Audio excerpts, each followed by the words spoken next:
Counter relay. Just gonna make sure this is correct. What's up, guys? Hopefully it's live. Should be live. Cool. Should be live, hopefully. Levels are good. Music's not too loud. Got water here. Your lay vibes, don't let it happen again. I'll try.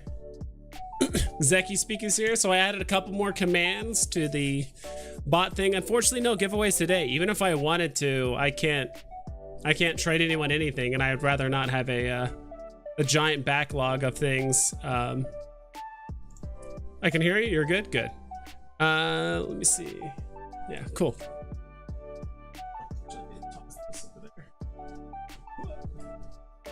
That works. Cool. Yeah, we're gonna be just doing a lot of talking today. I mean, we can't really look at the market. I mean, we could like look at stuff as it was like 12 hours ago.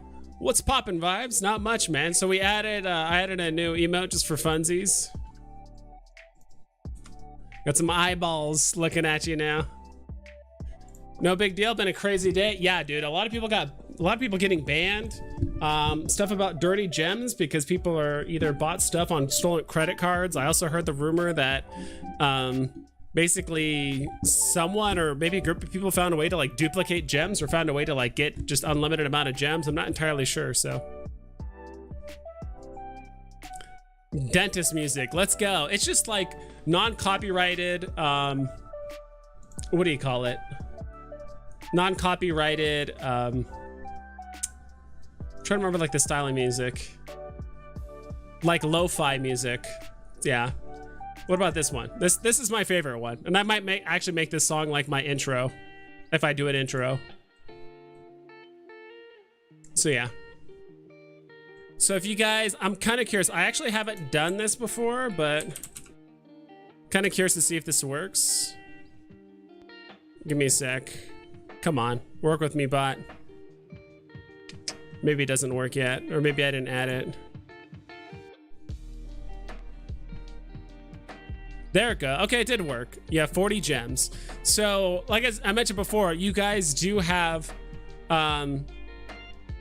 gems that you guys earn by just watching me. You guys earn 1 gem a minute, and you guys actually earn gems. I'm gonna try and find fun ways for you guys to actually redeem your gems for just fun little things. It's nothing that's gonna help you out monetarily, but it's just fun things you can just do in the chat. There's not many vibes to check. No, not really. Do you think the market will be back up today? I'm not sure, to be honest. That member life, I got 4 DeLoreans for 70 each, have 2 listed. Let's go. But can't delist them? Yeah, just be careful. Just keep a close eye on the market. Yep, got 40 gems. Don't sell your DeLoreans. Yeah, I think, did we already know DeLoreans are going to be drivable? Like, I don't know what the hype is. Like, they said that 2 AMAs ago. Oh, no. Gems, you have 25? Do a giveaway? I can't give away anything. Like, I'm sure, and also I'd rather not have, like, a backlog of things to, like, give away, right? And plus, people can't give me stuff to give away as well. So there's that also. So, yeah. Not planning on doing any giveaways, but I could use your guys' help for some ideas as well for certain things we can do with the bot or do with chat as well. One of the things I thought about, which is, so you can do this. This is just for funsies. And it's just kind of weird because a lot of this stuff is obviously set up for more Twitch chat, not so much like YouTube chat. So I do think a lot of this runs a bit better. A lot of this does run better on Twitch chat rather than YouTube, so. Giveaway for fun. Finn? Yeah. It's 3 AM over here, by the way. I just wanted to sleep, but then vibes goes on. Yeah, dude, my bad. Veve dropped some of the craziest comics now, right? Slash me hugs Brayden. Okay, that didn't work. Not that I the bot is being a little funny. Slash me hugs Brayden. Yeah, that didn't really work. Not slash me. Prior to today, stacking Winnie. Will Winnie Trump Donald. I think you said that backwards. Trump Donald. I know what you mean. And Daisy, I think you will. Possibly. Hey, by the way, do we know your real name, or is that a secret? People have called me James before. James is my real name. James. What are you drinking? MLG Princess? Uh-oh. Claws? Veve vibes looking like an egg. Looking like one egg. Looking like what egg? Like one egg? Yeah, the bot doesn't really work. It says /hugs James. Yeah, I don't know. I'm honestly just drinking water. It's water with a little bit of that little like dye stuff or whatever you call it that like flavors the water. So no sugar in it that I know of. Just water, citric acid, potassium citrate. That's hard to read. Sucralose, gum arabic, asulfamate, potassium, natural flavor, sucrose acetate, oh my dude, I cannot read some of these. Blue 40, I know that. Red 40, blue 1, potassium sorbate, preservative. Hell yeah. That's what it's all about. You got your bond card, James? No. Most people would call me James and the Giant Peach. There was a guy in my high school, he used to just call me Peaches because it's James and the Giant Peach. He'd be like, Peaches, how you doing? I'm like, no. Vibes, you an Omi hodler too? I do not own any Omi, to be honest. There's been quite a few times that I've been wanting to buy Omi, but it's just dealing with the headache of buying it. I probably should do it. Plus, again, I just don't have like a ton of fiat to like throw into Omi right now. Even though it's like, even just throwing $100 in it, it's just something, right? But you play any games at the moment? Yeah, I've been playing a lot of, I don't know, I play a lot of different games. Let's say I used to play a lot of League of Legends back in the day, mostly ARAM. More recently I've been playing a lot of Warhammer. What's it called? Total War Warhammer 2. I haven't bought the third one yet. Total War, yeah, Warhammer 2, not the third one yet. I used to play a lot of EVE Online. I used to have an EVE Online channel. I mean, I still do. I haven't honestly uploaded a video in like 2.5 months because I've been really busy with Veve. What else? I remember some other games I play. I played some Drunk Rock Band like a week ago. That was fun. Played some Drunk Rock Band with my roommate and a bunch of other friends that came over. We stayed up till about 4 a.m. playing Rock Band. I think our neighbors hated us.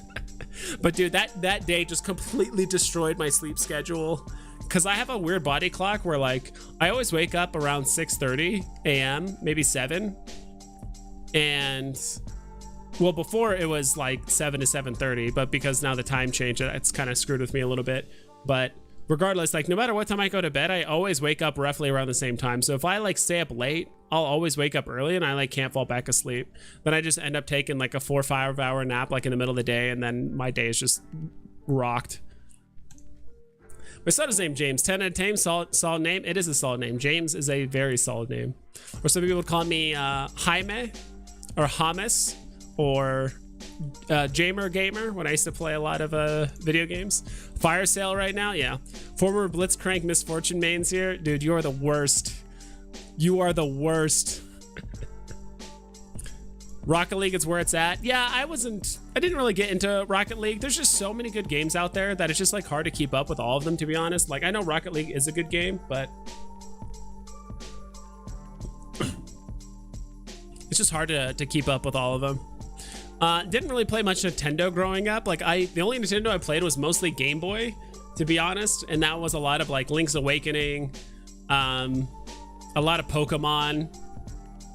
I'm trying to remember some of the other Pokemon, you know, of course, like Tetris and Mario and Kirby's Dreamland, I think I played a lot of. Yeah. I'm trying to remember. I think there were some things I added that you guys could redeem for points. Oh, there's this too. Let's see. Hopefully this works. Isn't it wild how much we rely on the Veve store being open, going through withdrawals? Yeah, dude. Seriously. The best? And by the best, I mean even when was playing all the time. I just barely passable. Yeah, dude, League is a difficult game. It's not easy. PUBG is a sick game. World of Warcraft. I did play World of Warcraft a lot. Okay, there we go. So we actually got the top 10. It only shows the top 8, or it shows the top 10 users. So these are the people with the top points. Fun Under the Sun has 1,025 points. Dade Martin has 1,015 points. Cool Mo, Modric the Collector, Mike Collectibles, John Whitehead, iTony, Nicholas Belton. So I will admit, you do get a point bonus if you do donate money or become a, what's it called, a member. So I think the people that are already members as of like yesterday, unfortunately don't get like the member bonus, but I think the next time it like renews or whatever, you do get like a bonus for points. And these points are more just for fun. So one of the ideas I had was, actually I have a little sheet here. One of them was just to do a poll. So you could just request, like if you have enough points, you could just do exclamation point, like poll or something like that or whatever. And I would have to do a poll on stream, which is just something simple. It's like, what's better, Pooh or Donald the Daisy, or Coke versus Pepsi, or Gladiator versus Troy. I don't know, just kind of comparing like two somewhat similar movies, but like people could just vote on which one's better, you know, just to kind of do like a random poll, or video games or something like that. So I think just fun things to kind of like make chat interactive. What was another idea? Take a drink / hydrate. You can do like exclamation point hydrate. How do I see my points? You do exclamation point just gems. Shit. Like this. And it tells you how many gems you have. So I'll maybe what I'll probably do is in my description, I might have like a link eventually where it shows, it'll probably just be like a Google Doc or literally just like a notepad thing where it just tells you all the commands. And there's not going to be many commands to use in chat, but so yeah, 50 gems because I'm watching myself kind of, and I can't subscribe or member. I can't subscribe to myself. I can't become a member to myself. So my gems are always going to be pretty low. You would also make a perfect pirate buddy in Sea of Thieves. Yeah, my roommate played a lot of Sea of Thieves back in the day. It's still a fun game. It seems like that game is very focused around, you know, having friends with you, right? That's what makes it most of the fun. That was me with World of Warcraft. I actually started playing WoW really late, not till like Cataclysm. And then my first character was an undead warlock. I think I was a demonology warlock specifically. Then I realized affliction warlock is like really good. Then I became destruction later. That's the one thing I did like, is like the 3 specs were always like relatively viable for PvP. And I stopped playing, I think like towards the end of Legion. Like I got Legion, but there was like a pretty good group of friends I'd play with. Like there was like 6 or 7 of us. And we would just be like BG heroes. All we would do is like do world PvP. We would join BGs and just fight people, and that was it. Didn't really do like a lot of raiding. I didn't start doing raiding until a lot of my friends left WoW, and then I started like doing raiding, which was fun, but doing like the really strict schedules and timelines and stuff of like raiding nights I wasn't a huge fan of. So I didn't do that long, so I stopped playing that. But yeah, I liked playing WoW a lot. I've been playing, what's it called, Baldur's Gate 3. I played Baldur's Gate 2 a lot not too long ago, but Baldur's Gate 3 more recently has been pretty fun. They've added some new classes and stuff. Always great to see live shows. Super chill and informative, bro. Keep up the great work. Thanks, Calm. Keep calm, stack on. I like it. How do I see my points? I already told you. Keep up the great work. Liked your 5 things you hate. You see over 6 to 7 million worth of stolen gems, they say. Guess that's what's keeping the market down. Yeah, exactly. So it's more like, yeah, they're trying to clean out the people obviously that purchased the stolen gems or bought it or whatever, but also to make sure that people don't replicate it, right? I also heard like someone found a way to like replicate gems. I'm not sure how much truth there is to that, but yeah, Execu speak, you're just joined, so it's gonna take you out to stock up on some gems. Also, I think if you're active in chat, you get a very small bonus to gems, because you get 1 gem a minute, but at least that's how it should be set up. Also, if you're subbed to the channel, I think you get a bonus as well. Like if you're subbed to the channel, I think all the giveaways are for subs only as well. I think, I don't know. There's like little benefits to it, but. You ever play The Forest? I don't think I have. I don't think I've ever played The Forest.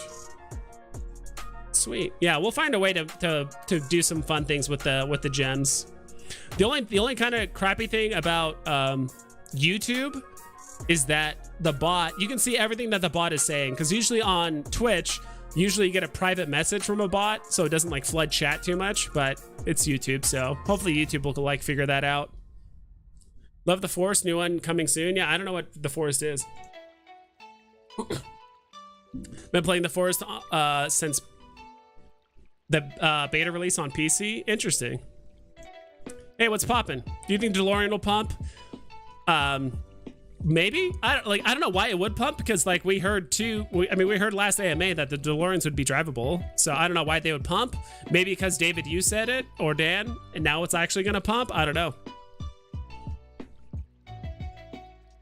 We shall see. What did I miss? Gems? Hell yeah. Pixel Trader asks, what are y'all buying as soon as the market opens? I'm looking at comics first. Francisco Colon, just subbed. Thank you so much for the subscription. I appreciate that. But what am I buying? I don't know. Like, I might have to like look at the charts really quick, because that's kind of like the last snapshot of actually like the market, right? Probably comics. I don't know. We'll see. Probably comics, to be quite honest. Started WoW in 2005-ish. WoW. I did play vanilla WoW a little bit. Like, I made an account. I think I leveled up my account to like level 45, but then I just got busy with other stuff, and it started like really becoming a grind to level up, so I kind of stopped. Vanilla right before AQ opened up. Played consistently through Wrath of the Lich King, and then just came up, then just came back for a little for each expansion. Just played a few months and then quit again. Yeah, a lot of people do that. A lot of people will just quit, and some people might forget to sub. I had a friend that did that. He like paid for WoW for like, I don't know, 8 years, but he would only play occasionally, but he would like always forget to turn off his sub or whatever. So the goat of games is in fact RuneScape. Let's be real, I did. Yeah, there's some RuneScape was a lot of fun. I think I've always enjoyed playing as an archer the most. You know, just farming cows out in Lumbridge Village. Just farming cows all day, getting cow hides, leveling up my cooking. That game is so good just for just like mindless like AFK farming or skilling or whatever, like just running it. Nowadays you can run it on like just a different monitor. But I remember playing that game in like middle school. I remember just rushing to go through my typing lessons. You know, it's like, oh, type these words and blah, blah, all the pre-written like typing lessons. I remember rushing to finish that as fast as possible so I could play RuneScape. And our what's it called? Our computer teacher was cool enough to let us do it. But yeah. It was crazy back then. RuneScape was a ton of fun. The good thing about the game was that it was so easily accessible. Like, as long as you just had internet and web browser access, you could just play RuneScape, which was insane. You didn't have to like download anything. I mean, you had to have Jagex, I believe, but other than that, that's all you needed. Thanks for the follow. Close that. Was that? You think the market will dip with the hashtag soon MTL? I don't know, to be honest. Like, so it's weird. Like, there's a lot of bullish information, but there's also a lot of bearish information, right? And there's a lot of information like, oh, we can't transfer gems anymore. Like, how will that affect the economy, right? Or yeah, it's gonna be interesting. Like the Veve like market, like economy or whatever. Because for some people, it's like that, not that big of a deal. Like, who cares? It's also not going to stop like offline gem transfers, because you could still just put up a Murmurcorno for, you know, 10,000 gems and someone can buy it. Like, it's not going to stop that stuff. But I think it's mostly just to stop the transfer of gems between accounts, which kind of sucks because I do use 2 phones. I do transfer gems to my other phone for the drop and stuff. So if they're going to be turning that off, I might have to either load it up with quite a bit of gems initially, or like, you know, after the market opens, and just have it be like self-sustaining. Or what could happen, which is once the market does open up, it's either the market's going to open up or we might have an app update like tonight or tomorrow or whatever, and that might not allow us to transfer gems like between accounts. Like, that could be another possibility for sure. $1,000 OMI or NFTs. Right now, personally, I'd probably go with OMI. Omi is so cheap right now, and I've been meaning to at least like get a bit of an Omi bag going because right now I have nothing as of now. I know some people said they wouldn't mind donating some Omi because it's, you know, A, it's kind of cheap, and plus I don't have any Omi. So I guess if I did put up like my, what do you call, like MetaMask, I don't know. I don't even know how you would go about it, to be quite honest, as well. Kind of skip the song. I don't know. I think there's a QR code or there's something that I could put, I think, on my screen or in chat, so it's easier for people to send Omi. Because some people might want to send Omi rather than fiat or whatever it is, or NFTs. Some people wanted to do that, so I might do that one day. But me personally, like right now, I think I would probably go with Omi personally. Even though NFTs are super cheap right now, like across the board, I'd probably still go with Omi. I'd love to do a giveaway with you. Me too, dude. It's just the market's down. It literally won't let me transfer any NFTs right now, like, unfortunately. Like, and that's the other thing too, like, as much as I want to do a giveaway, I don't want to have like a huge backlog of NFTs I need to give away and all that stuff. So I'd rather just, plus I think it's fine to just chill, talk about video games, talk about movies, sports. I haven't really watched a lot of sports recently. If you guys also have any ideas for the stream, things that we can do with the bot or giveaways or anything like that, or fun things for members to do. Won't we still be able to trade collectibles on Veve after the transfer? Yeah, we can still transfer collectibles, but no gems, as far as I know.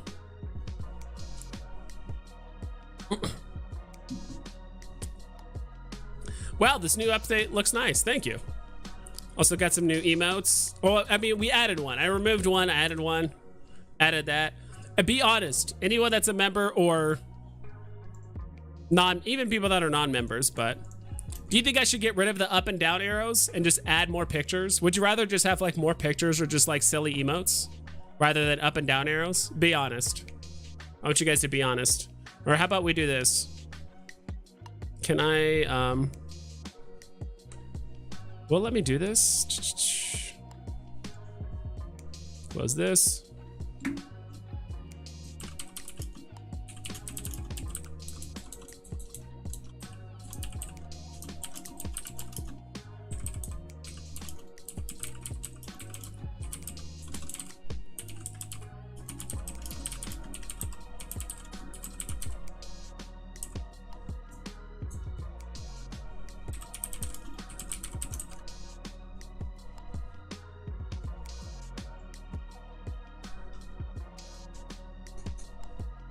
There, I added a poll. Just vote on that. I hope I did. Did you guys see the poll? All right, there it goes. It just took a minute. So dude, what is up with this music? I've never had music just like, dude, this music. Did this guy like add new music to the playlist or something? Because I don't think I've heard any of these songs.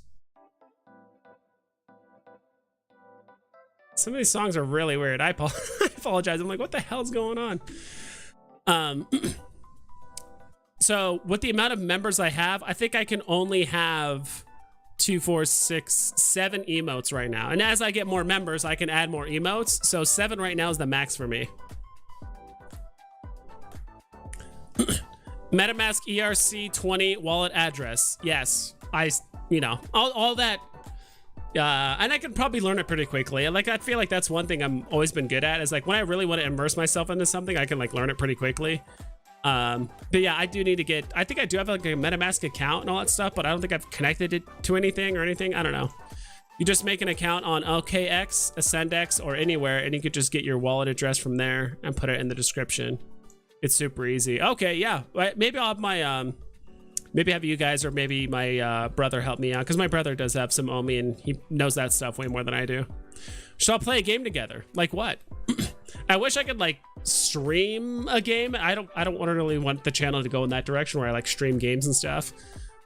Plus, like, not sure if my computer can handle like this stream as well as like a game. Like any game that's gonna be like somewhat taxing my computer, it's not gonna be fun to stream it. Facts. Let's make a Minecraft server together. Good God, please no.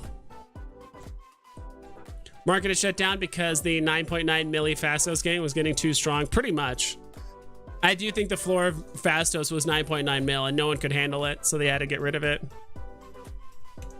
Whoa, you like Mike Wachowski? It was just a fun emote. Like, I think it's fun.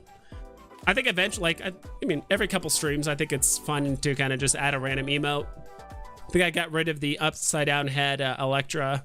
But one emote I'm not getting rid of is the Iron Man pointing. That's just too much of a meme. It is the backbone of this community, and it's not changing anytime soon. Yeah, more picks than up and down. Okay, cool. Seems like it. And we're also, the poll is still going right now, so. Interesting. I mean, there's only 11 votes, but 12 votes. All right, slight favor to yes by 58. Not by much, though. Wait, the poll says yes and no. That means the same thing.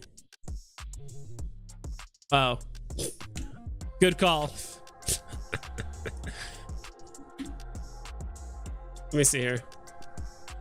All right, we'll do another poll.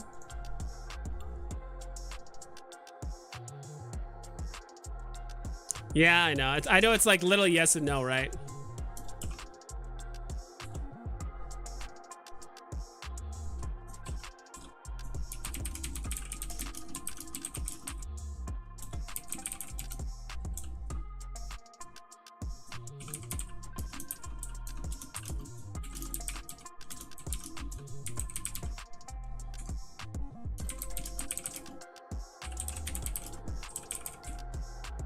There, that's better.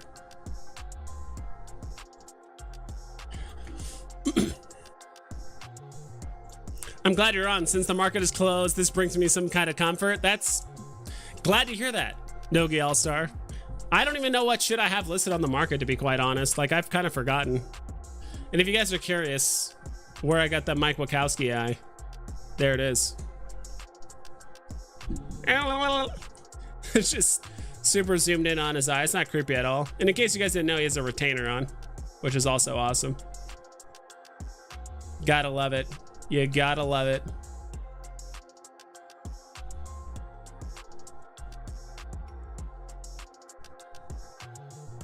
Let's see. It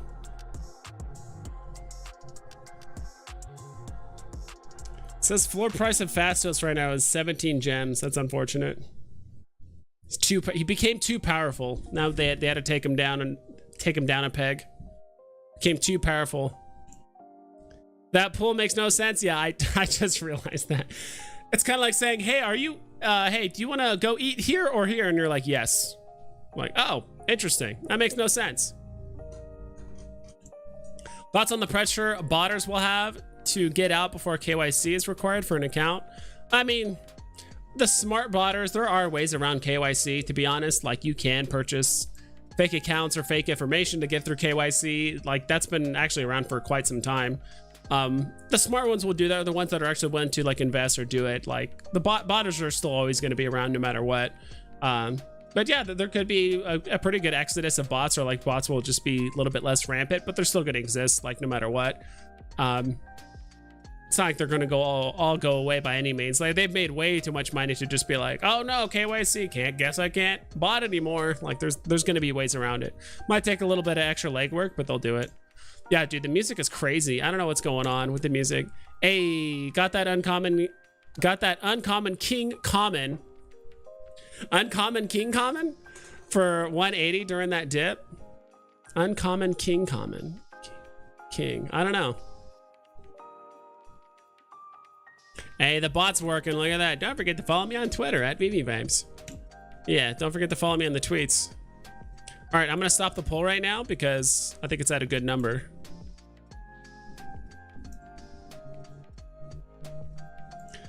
Bro, this gem scandal is nuts.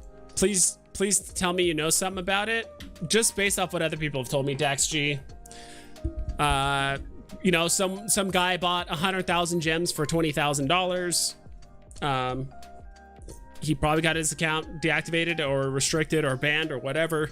A bunch of other people have also gotten restricted and or banned.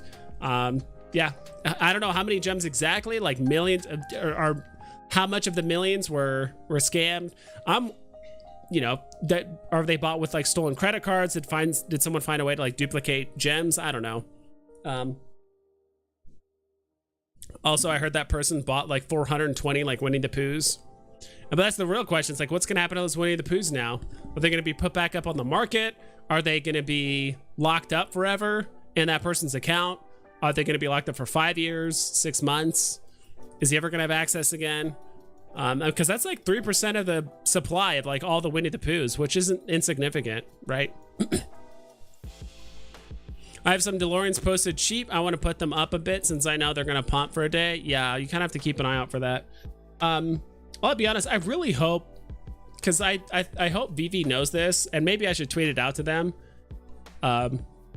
Just be like, Veve, if you're going to open up the market, like, please give us a heads up, because some people do have listings that they either want to put up or take down or relist or whatever. Like, please don't do this like randomly at like 3 a.m. and no one is online to like relist their stuff, and you know, when they wake up tomorrow morning, stuff is bought that they didn't want to sell or whatever is going on, right? So if 7 million gems were really stolen, then the market's about to crash along with Rewind coming next Wednesday. I don't think Rewind's going to cause a crash. Like, I feel like the main reason why things cause a crash usually is because A, it's a surprise, and B, it's a super, super big IP. Rewind logo is big, don't get me wrong, but I don't think it's partnered with Givenchy or anything else like that. It's just the Rewind Collective, which is still a big deal, don't get me wrong, but I mean, we've known Rewind has been coming for 5 weeks. Like, it's not going to catch you in off guard or anything like that. I think more the general market sentiment, like if the market is just naturally pumping, like, yeah, Rewind logo is going to do well, but if not, then it's just the usual thing. That's just my personal opinion about it, like if it's actually going to affect the market or not. Kang, yes, sir. And then here we go. It was perfect. Keep up and down arrow or add more emote pictures. Damn, I tried to stop it. It was at 69%. But yeah, the majority of you guys do believe we should add more pictures, which I'll do. What cool emotes, private streams, and support the channel? Join the Vibe Tribe. Gems. 140 gems, that's nice. I feel like the amount of people that pay their bills only by running bots on Veve is a lot higher than we think. I think so too, Brayden, to be quite honest. Not even to be, you know, a FUD or anything like that. I'll be honest, I think so too. I think, you know, we have 2 million active users, but at the same time, dude, there's gotta be new music on here. Oh well, because that music, it just like randomly gets like super intense. Is this what I want? No. I think that's what I want. Yeah, I think there's more bots than we think, to be honest. Like, we have 2 million active users, but I mean, there's people out there with, you know, 20, 30, 40, 50 phones just like botting, right? And it does seem like a good portion of people, or a good portion of the listings that do appear are bots, you know? And how many people are real, right? So if I honestly had to throw an extremely wild guess as to like how many actual people we have on the app, I'd say anywhere between, honestly, 250,000 to 350,000 people, which is still a lot, don't get me wrong, but it's hard to believe that we have 2,000 unique people on the app. And that's all they said. We have 2,000 users, right? There's quite a few people that have 2 phones, 3 phones, 4 phones, and still use them, you know, legitly. You know, people that bought, people that have families and friends that use them, that also use 2 phones and stuff. Like, it's hard to say, but I don't think it's out of the question to say, you know, maybe we have like, let's say 500,000 people to say, all right, for every 4 phones, we actually have 1 real person. But again, it's impossible to tell. But if I just had to like throw a number out there, it could be as low as like 250,000 or 300,000 people or something like that, like actual people on the app. Probably 7 million gems, bro. If so, I'm getting ready to buy in so much new golden moments. We'll see if the market actually crashes, or people are just like, all right, cool, if anything, now there's less golden moments on the market because those golden moments are locked up. Now it's time to buy. Who knows? I think I could see the market going either way right now. Yeah, seriously. Was selling a number of woodies before the market shut down, so that was neat. Nice. Good point. Yes, please. I do feel like it's going to open when I'm sleeping. Yeah. Did it open and close again? No, not that I know of. Brandon. The rewind is somewhat insignificant compared to the drops we've had. Very cool drop, though. I agree. You know, Unless we get a series of like really cool drops. They're all very limited and high rarity and some other stuff. Unlikely, but yeah, I don't. Yeah, there had to be new music added to this.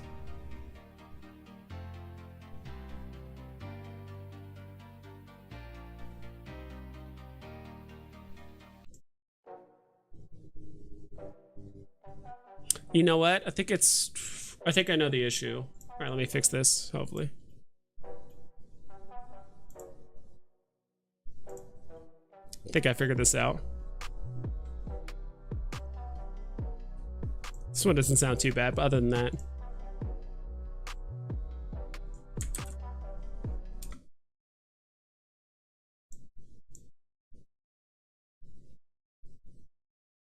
Also, I need to show you guys my my bingo that I was playing earlier today. Did you guys play bingo with me at all during the thing? I won't be upset if you guys didn't, but okay, I found the issue.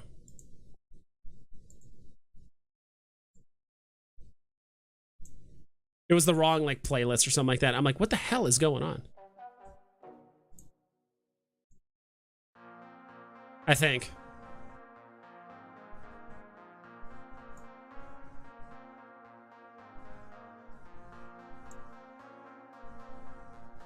Let's see, like add a new music. Give me a sec here. Apologize. No, I didn't. Any music that I can see. That's strange.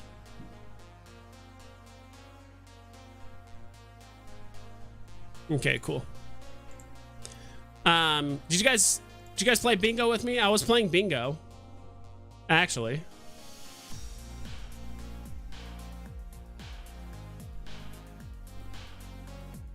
Can I add a window here? Give me a sec.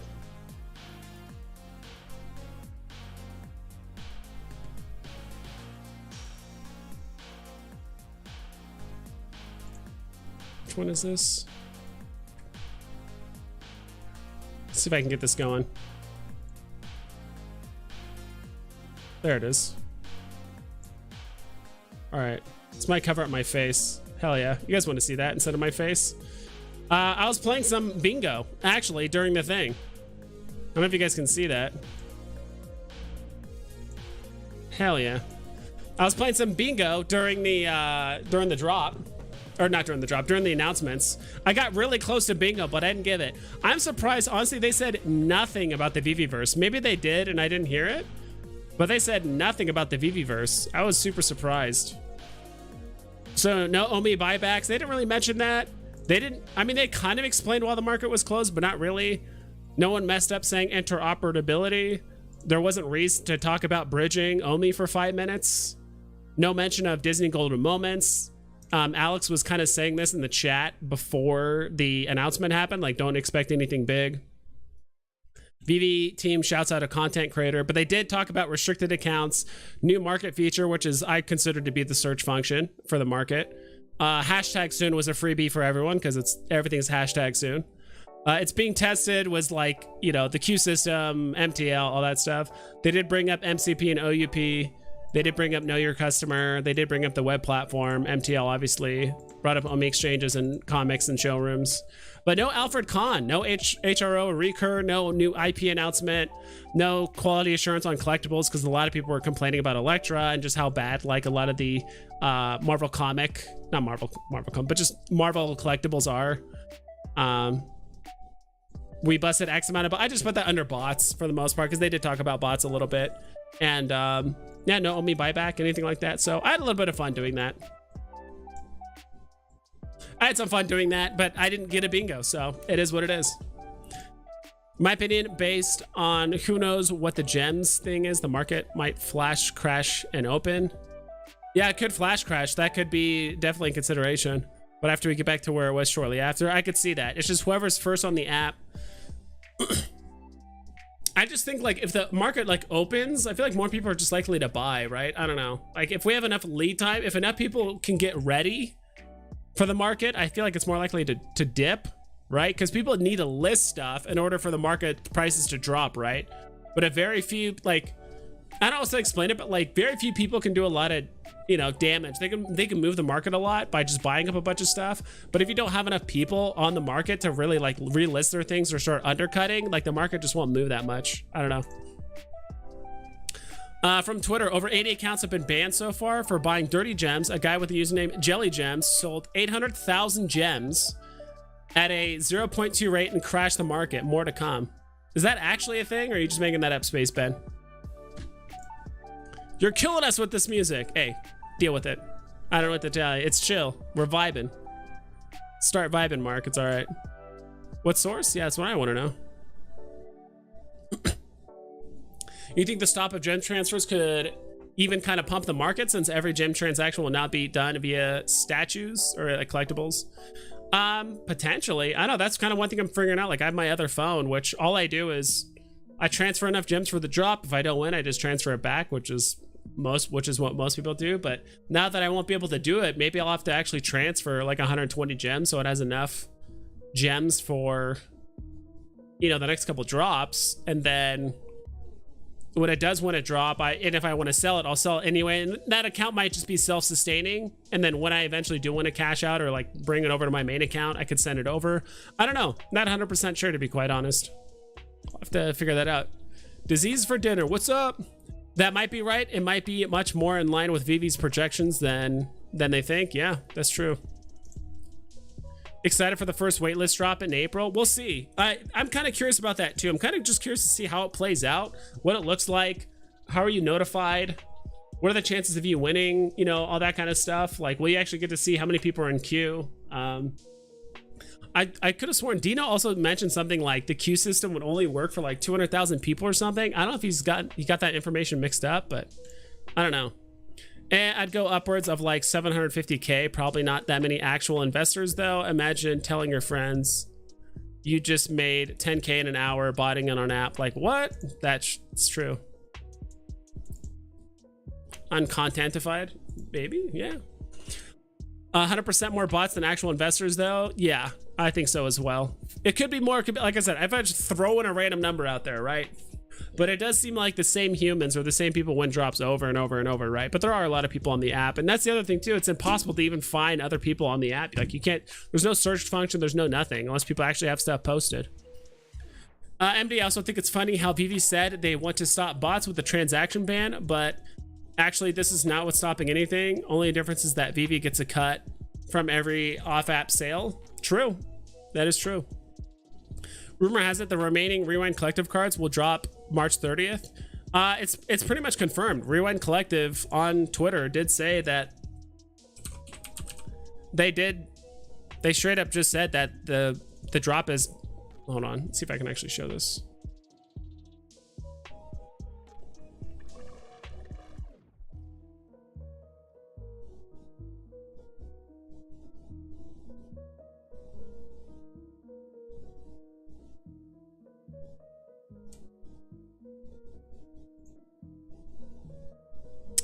They got rid of it.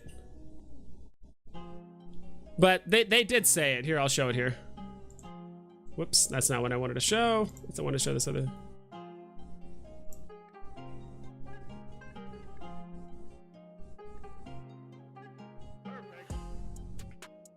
Studio. No.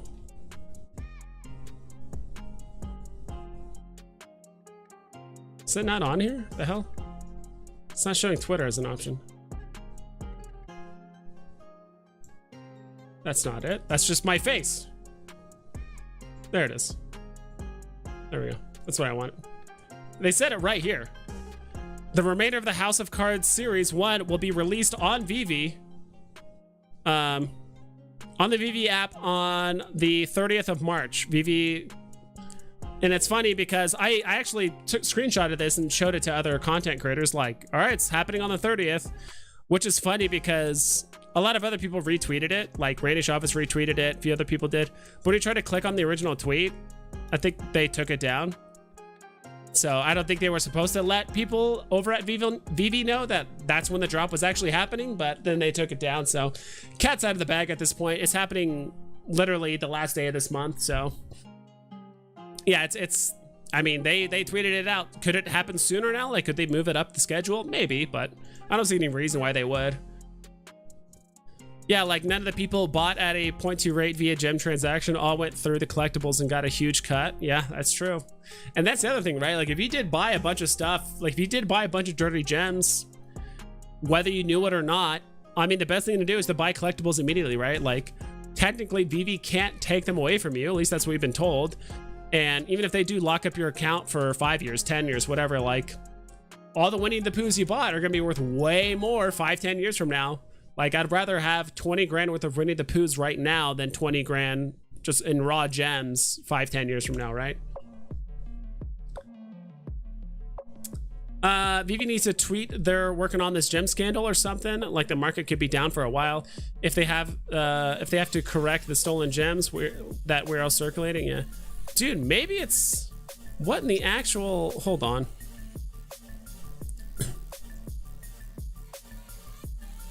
Can I organize this by something else?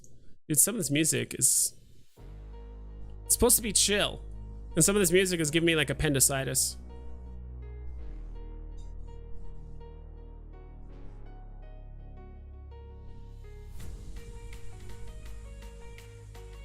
Yeah, it says like...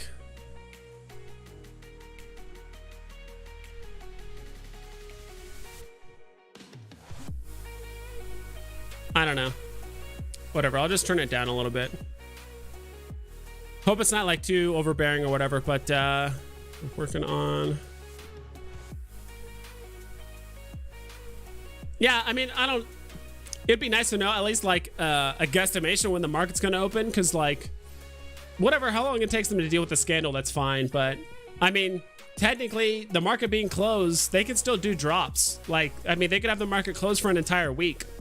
They can still do drops, right? As long as you have gems loaded, right? So, I don't know. I think without the bots, we wouldn't get the prices we'd be getting. I think true value, whenever the bots exit, might be a lot lower than we think. You mean of like the NFTs and stuff? I think bots are part of the reason why the prices are actually staying kind of low, right? I feel like most people would actually hold the NFT depending on what it is, versus like just trying to just quick flip it. It seems like, I mean, bots are predictable, right?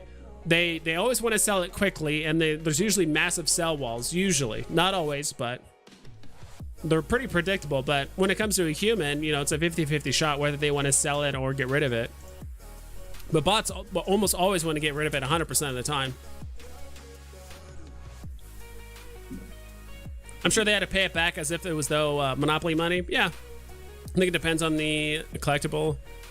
+1 to bingo vibe stream. Yeah, but definitely true in some cases. Yeah, love that bingo. Yeah, I was almost gonna stream during the announcement thing, but there was already like 5 other content creators like streaming it. Like Randy was, Dino was, Cavell Anderson was. I could have sworn Veve Vault was doing it as well. Maybe Randy wasn't, but I definitely know Veve Vault was. Like, I'm not gonna stream for... I'm sure you guys would have watched me over some of the other people, but even then, I don't know. Yeah, it's interesting that they... Yeah, it will be interesting if they actually do get rid of them. I don't think they're just gonna like get rid of the NFTs, but that's part of the legality we're trying to figure out, right? Is like, if you can actually legally take away the NFTs, or if they're bought, because these NFTs were technically bought illegitimately, you know, illegally in a way, because you bought illegal gems, right? So could they take them away? Could they put them back in the buy store? That's, awkwardly enough, that's probably one of the first things I would do, is when the market reopens, I'm going to the buy page of Winnie the Pooh just to see if like Veve just threw up like 420 Winnie the Poohs. It's a 1 in a million shot, but you might as well check, right? Because they could have been like, look, they're not going to announce it to people either, like on Twitter, like, hey, the market's back up. Like, I don't think they're gonna be like, hey, market's, you know, we're opening up the market or opening up the app again, or the market, and Winnie the Pooh is now available to buy only at 450, and that's it. Like, they'll probably just keep it on the DL and just reopen the market, or just like reopen the app. Should I buy more Omi? It's up to you. I mean, right now is a fantastic price from what I've heard. I don't own any Omi, but if I did, you know, if I did have a grand just laying around, hell yeah, I would throw it at Omi. Or am I gonna hurt myself? I mean, right now Omi's pretty damn low. and if you believe it, more than the, you know, collectibles. But I don't know. Rob Stuff did bring up some good points, or I should say, some people in Rob Stuff's stream did bring up some good points about Omi and NFT, like Omi and Veve and how they're connected, and like technically Veve could run, you know, with or without Omi in a certain way. I know Omi's burn whenever a Veve NFT is bought or traded, or not traded, but just purchased in the market and stuff. But yeah, just kind of curious how those like play out. Gamma Vibes, you gave me another addiction with these channel points. Yeah, that's it. Yeah, boy. And there will be things where you guys can like do exclamation point. Like there's a certain meme I'll have where it's going to cost points, but there'll be like a gif of a meme that appears, or maybe it'll play like a loud noise or something like that. We'll come up with some funny ways. One of the ideas I thought of was exclamation point, like drop or rebound or something like that. So you have to pay points to have the GIF show up, but it would show a countdown of the old school. I mean, we're gonna have Q system soon, but it's gonna be the old school countdown of 3, 2, 1, and I have to like press the button or something like that. I don't know, just something silly to kind of keep it interactive and making me look like an idiot. You know, it's always fun. Don't think it's a bad idea. Not financial advice. Yeah, I would say the same thing, Amira. I don't think you're going to hurt yourself, but right now it's a fantastic price for Omi. I mean, a third of a penny, basically, less than that, almost a quarter of a penny at this point. I haven't checked it recently. Now I can confirm in the sense that I've seen screenshots of people with a ton of gems being banned, and screenshots of all the person that initially started that whole thing. Allegedly, of course, yeah. Hey, what up, cuh? What up, him? You trying to catch a fade, bruh? What's good? Vibes, you can also still send over a collectible and sell it on your second account to get some gems there. More painful, and if you lose fees. Yeah, exactly. That's what I mean too. Like I could do that as well, but I just mean in the meantime, if you can transfer gems when the market reopens, or if there's an app update or whatever, I'll probably send some gems over to my other account in the meantime. So I think you're right on those grails pulling away after Q. When people find out they can't really control getting something, they'll buy what grails they can and hold. I think so too. I do think that's going to cause a decent little pump in the market, right? Because there's some people out there that win a lot of drops, you know. I don't know the names, but if I saw them, I would know them. And there's people that do win the drop, get 2 rebounds when it comes to comics, or if they do, you know, they usually win the blind box collectible most of the time. It's like these people win all the time, right? And there's a good portion, like even if you go for the comics, right? Like the more recent comics haven't been doing too fantastic, but you know, most of the time, as long as you get something better. I mean, you have to get a rare or higher, but even then, you're not missing out on much, right? There's always a chance that you can get like a rare or an ultra rare or a secret rare and actually make, you know, 100 gems, 50 gems or whatever out of it. Do you have a short-term, long-term cash out number? Not really, to be honest. Kind of work. I'm just kind of playing it by ear. What up, Veve Vibes? What's up, Meat Angel? See, Meat Angel likes the up and down arrows. See, he likes the up and down arrows, but he doesn't know is the eyeballs. We're watching him. All you guys, oh, we got some new members coming back. Choo Choo's here. My Collectibles is here. Me, yeah, Meat Angels. You know, he's been around. Those are the emotes. We added the Mike Wachowski eyeball today. I just hope they stop the comic page from crashing. Stop the comic page from crashing. I don't know what you mean. 31 days in March? Oh, really? I don't know. I'm terrible with my month days or whatever. But I do agree that is something I've noticed, that sometimes when I try to simulate one of my NFTs, like on the app, so see if it does it here actually. It'll just, that's not what I meant to do. It'll just crash my app. So if I start here and I click on Fastos, it loads it fine all the way through. But if I click on information and then try to load the NFT, it usually crashes my app.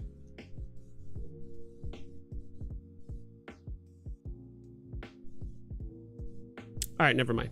Maybe it does work. Maybe I'm just an idiot. But if you guys do want to follow me, if and when the market does reopen at some point, Fastos is the person you can catch me at. Should we add a Fastos emote? Just his face? Maybe just his hands, doing some like Naruto hand gestures. Look at that.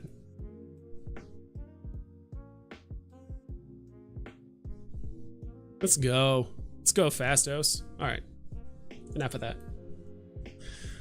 What a Veve fan, in my opinion, less is more when you have big time licensors like Disney involved, trying to keep it on the low. That's true.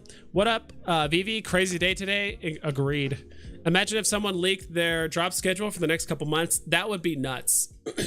Someone leaked it. And I mean, there's also rumors of inside trading going on, right? I don't want to say that it is, but it wouldn't surprise me. Yo, Veve Vibes, want some company? LOL. Yeah, I'm on. Hold on.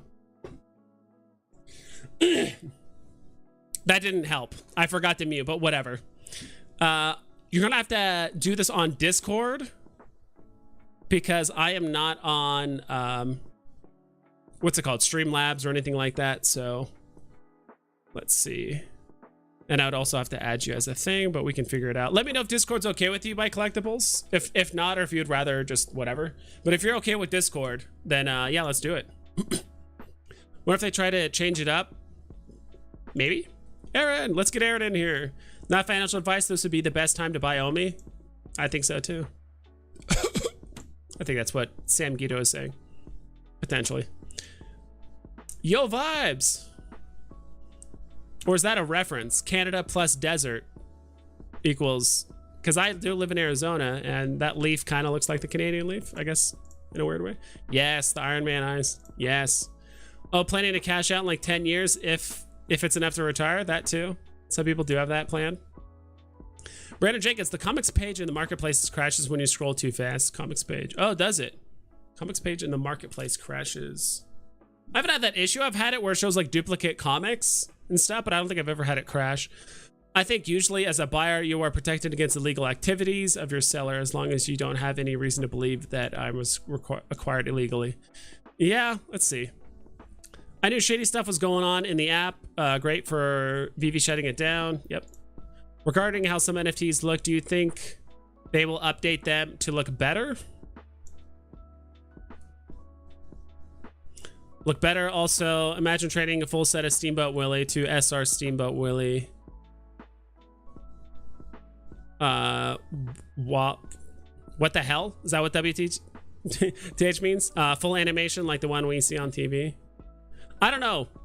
Discord is cool. Awesome. Yeah, I'm pulling up Discord actually right now. Hi. Yo, my collectibles. Welcome to the party. Hell yeah. Have you done estimate on what you have in your vault as MCP? I have not, to be honest. I should probably do that one day. I thought it was just me that just crashed on being the comics page. Yeah, it seems like other people. I've never had my app just crash, but I have had it like show duplicate listings, and sometimes it just won't show certain collectibles at all, which is crazy. Why is Discord not loading? Okay, it's just being slow.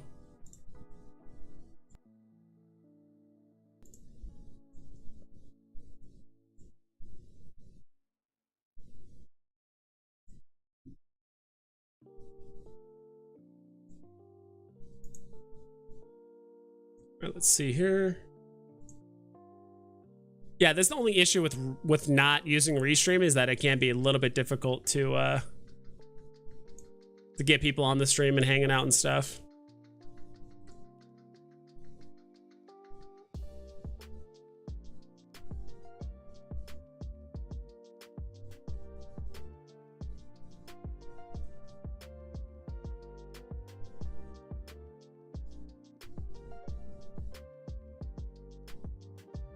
Sorry, I'm just reading some messages I've been getting. Yeah, that is crazy. All right, I'm closing that for now.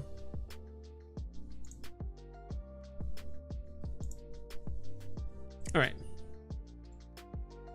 Hopefully, because I'm running quite a few programs now, so hopefully it won't lag my thing too much.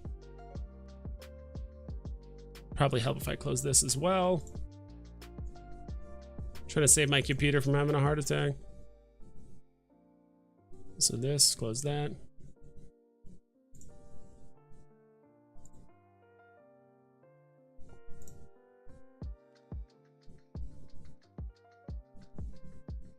Okay, let's do this. All right, let's give this a shot.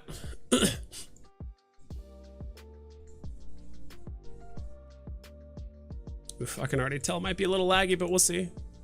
We'll see how this goes. Yo, Hello. Hey. Let's try. All right, we can hear you. That's for sure. You can hear me? Yeah. Awesome. Cool. Yes, All right. my friend. Yes, my friend. All right, I'm gonna put you, and I see you got Baby Yoda as well. That's awesome. All right, let me just. Somebody asked for Baby Yoda in the chat. I was like, Baby Yoda. You gotta give. He's always here. You gotta give chat what they want, or else they start writing, and we don't want that. We don't want chat writing and getting upset. Yeah, it's just gonna take me a second here to kind of like pull all this up, but yeah, no worries. Yeah, man. So yeah, thanks for coming on. Well, I just wanted to hang out, like just you know, keep doing the chat thing. Keep, like hanging out, keep doing. You know, I just felt like I'm just sitting here. I had such a fun time chatting with you guys earlier, and I'm just like doing, you know, not doing much. So if you want some company, I mean, you know, to just like hang out, and it's just good times. Either way, I'd just be watching your stream anyway. Yeah, exactly. So let me add this here. That's not doing much. Yeah, because me and you were on Rub stuff earlier today, and we talked about obviously a lot of different things. Yeah, it was fun, which was always interesting. Yeah. Let's see here. And then will this let me crop it? I might have to. You're the first person I was on stream with, right? You know that, right? We did this exact thing with the Discord video like a couple months ago. Yeah. Like first person ever to do all this stuff. I do remember that. Yeah, and mine too. That was the first time I ever live streamed anytime ever. Let's see here. I'm also like using like some new streaming stuff here as well. Yeah. So it's client area. So I'm still trying to like figure this out. Yeah, the market needs to open. Has it ever opened at night? Yeah, I could have sworn there was a time it did open at night, I believe. Not 100% sure on that though. Just closed for business. You know, they had to go home, right? The market had to go home. Yeah, I'm trying to find a way to crop this just so it shows your face and not like the whole Oh, it's got like the whole background. I could get more. I could get more figures behind me. I got oodles. Yeah. Let's see. Ooh, can I pop this out? God. That could work. That could work. I think I can work with this. It's the next best thing. I love figuring out new streaming software. Yeah, tell me about it. Let's see. All right. I'm still using StreamYard, and it doesn't do very good quality for me on my live streams. You know, I boosted my internet too. I literally boosted it like 10 times because my first live stream and trying to do it through there was like, I looked like I was, you know, it looked like I was on a webcam from like 1992 or something like that. Yeah. Like, it was just really nasty. Everyone was like, why is your video so bad in the chat? I was like, I don't know. Yeah. Yeah, because I'm gonna do this, but then it covers up my whole screen. So maybe I could crop this down. I think we gotcha. We're gonna be super tiny. We're gonna cover up Fastos. No one can add me anyway. I'm like, I've taken over the whole screen. Yeah, I'm trying to find a way to crop it, but I'll have to tease with it later. But that's the important part is we got you on stream, and this looks janky, but that's fine. I'm happy with it. Yeah. It works. I'm just here to hang out if you want. Just kick me off anytime, man. When you want to get to giveaways and do all sorts of, you know, whatever you're doing. Yeah, well, that's the thing. Like, I would love to do giveaways, but you know, you can't trade because the market. So, and I've been having a lot of fun recently doing giveaways. There's a lot of people in the community, and you've seen it too. Just people are just so giving in the community. They just give away, you know, hey, I have this comic. Like there was someone earlier or yesterday that actually won a comic that was like a $10 comic or something like that. And then they donated me a $50 comic to then give away to chat. I'm like, wow, like that just says a lot about the community when someone wins a $10 comic, but then they give away one that's worth 50 gems, right? Like that just says a lot. There's Baby Yoda, everyone. Oh yeah, for sure. Oh, I know. It's amazing when that happens, right? So Baby Yoda, he's a little bit confused why he's on here. He doesn't even know what's going on here. Do you want to go? Like you don't want to be here? I think he's a little bit camera shy. Yeah. Oh, he's got to go. I'm sorry, guys. Baby Yoda's got to go. That's actually a pretty good looking like little replica of him. Where'd you get that one? Just online or? That one's the Sideshow Collectibles life-size replica from Sideshow. So there's two. There's a Hot Toys one, which is more posable, but the Sideshow one is not as posable. But it's a lifelike replica, full size, 1-to-1 scale. So I picked up 2 of them. I dig it. I mean, this is before. This is long before. I had it in my store, like literally on display, and then I had one to sell, right? But I haven't sold the other one because I can't get rid of it. It's still in the box, never open. It's like some of my Veve stuff. I just can't sell it. I just can't. You just gotta hold on to it forever. But I know. Have you ever heard of My NFT Tracker? Have you ever used My NFT Tracker, that website? I've heard of it, but I've never used it. But I have heard. Yeah, I've heard of that. I'll be honest, I do really, really like some of the first search functions on it. So the really nice thing about it is you can actually search NFTs up by gem balance, not just by gem balance, by the amount of gems. So there's been times where someone will ask like, hey, I have 800 gems, what should I buy? Like, I want to buy a single comic. And it's so easy for me just to be like, all right, I want to find ultra rare and secret rares that are under 800 gems. And it just populates all these secret rare comics, like comics that are under 800 gems. And I'm like, okay. And you can put a price range too, between 400 and 800. And you can find all the comics that's their floor price. I'm like, wow, this is like really nifty stuff. Like, I really like the fact that you can search by rarity and by gem range. Because sometimes I'm like, hey, I have 8, hey, I want to spend 400 gems on an ultra rare. Like, what are some cool comics out there? Which is how I actually ended up finding my Bullseye one that was like under 100. I'm like, I'm trying to find an ultra rare under 100 that I think will do pretty well. And I saw the Bullseye one. I'm like, dude, why not? I'll buy a Bullseye first appearance Bullseye comic for 90 gems. So that's awesome. Yeah, I have to check it out then, because to be able to search like that is super handy, right? I mean, the app sucks for searching. You have to like manually just do everything manually, right? You can't like search for anything, like even people. I think you mentioned earlier you can't search for people at all. Like so they gotta really there's a long way to go with adding some stuff to the app. But if they do the web one, maybe you'll have more of those features in the web app, like on your maybe it'll be better that way. That would be cool. So I'm looking forward to that. But yeah, that's cool. I haven't checked it out. My NFT Tracker, is that what it is? Yep, it's just called My NFT Tracker. I've just never been there. So yeah, it's really interesting. ecomi wiki, of course. Yeah, I do use I still do. Yeah, I still use ecomi wiki a lot, but there's just some of the search functions are just a little bit better on other websites right now, at least in that sense. So I think I did tell Omi the Clown about it for the most part. Like, hey, like it'd be cool if you added these search features because it'd be super, super cool. Whoops, I did not mean to do that. Well, the updates he made to the site recently are really good. Like, I really they're awesome. It. I was like, I've been playing around with my vault, and like adding the way you can add it and subtract it and take stuff away, and it's on that right side navigation. It's really fun. Like, I'm like, oh, this is cool because I can actually see it now. And I didn't really add anything to my vault. I signed up for an account and all that and paid and everything, but I never had any of my stuff in there, and so then I saw Rob's stuff with his, 200,000. I'm like, let's see how close I can get. I'm a little bit behind. Yeah, I think most of us are behind Rob. Like, Rob has thrown some big money on the app, but he also knows what he's doing, which is pretty awesome. But that's it. That was probably one of the things that got me most excited, was just the desktop thing. Like, just the fact that you can do all the search features, you can easily navigate around.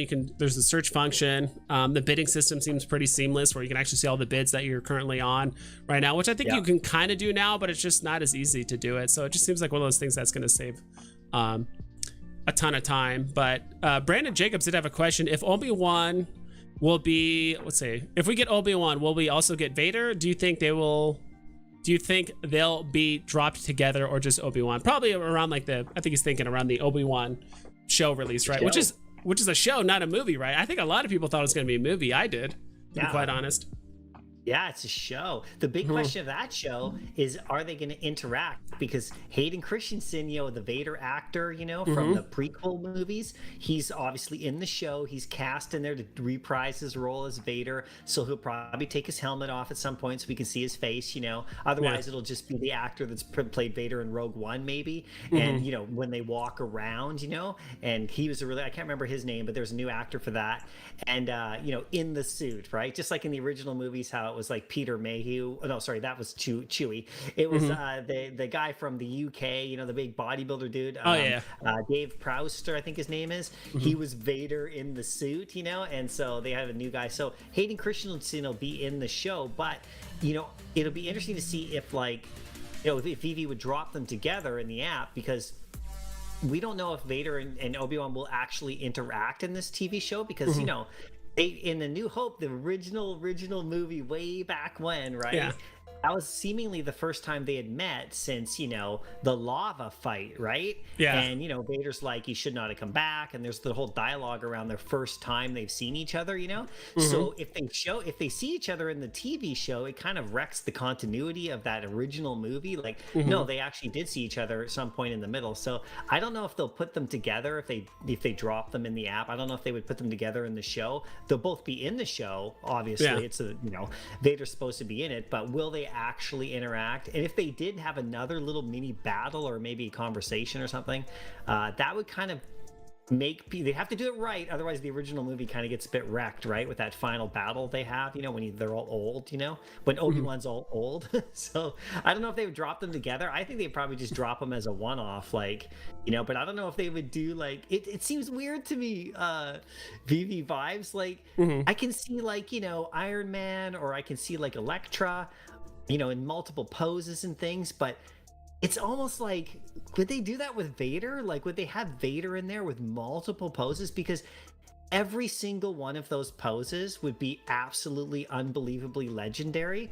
Like, it's not like, you know, like, no offense to all the Invisible Womans and you know, even Black Panther, you know, but like Vader, like, what are they going to do? Him choking you, and then what they're going to do, like his lightsaber out, or like the posing? Yeah. Sorry, they would. So I'd almost be like, my mind would be blown if they dropped Darth Vader in the app. Like, I don't even know what I would do.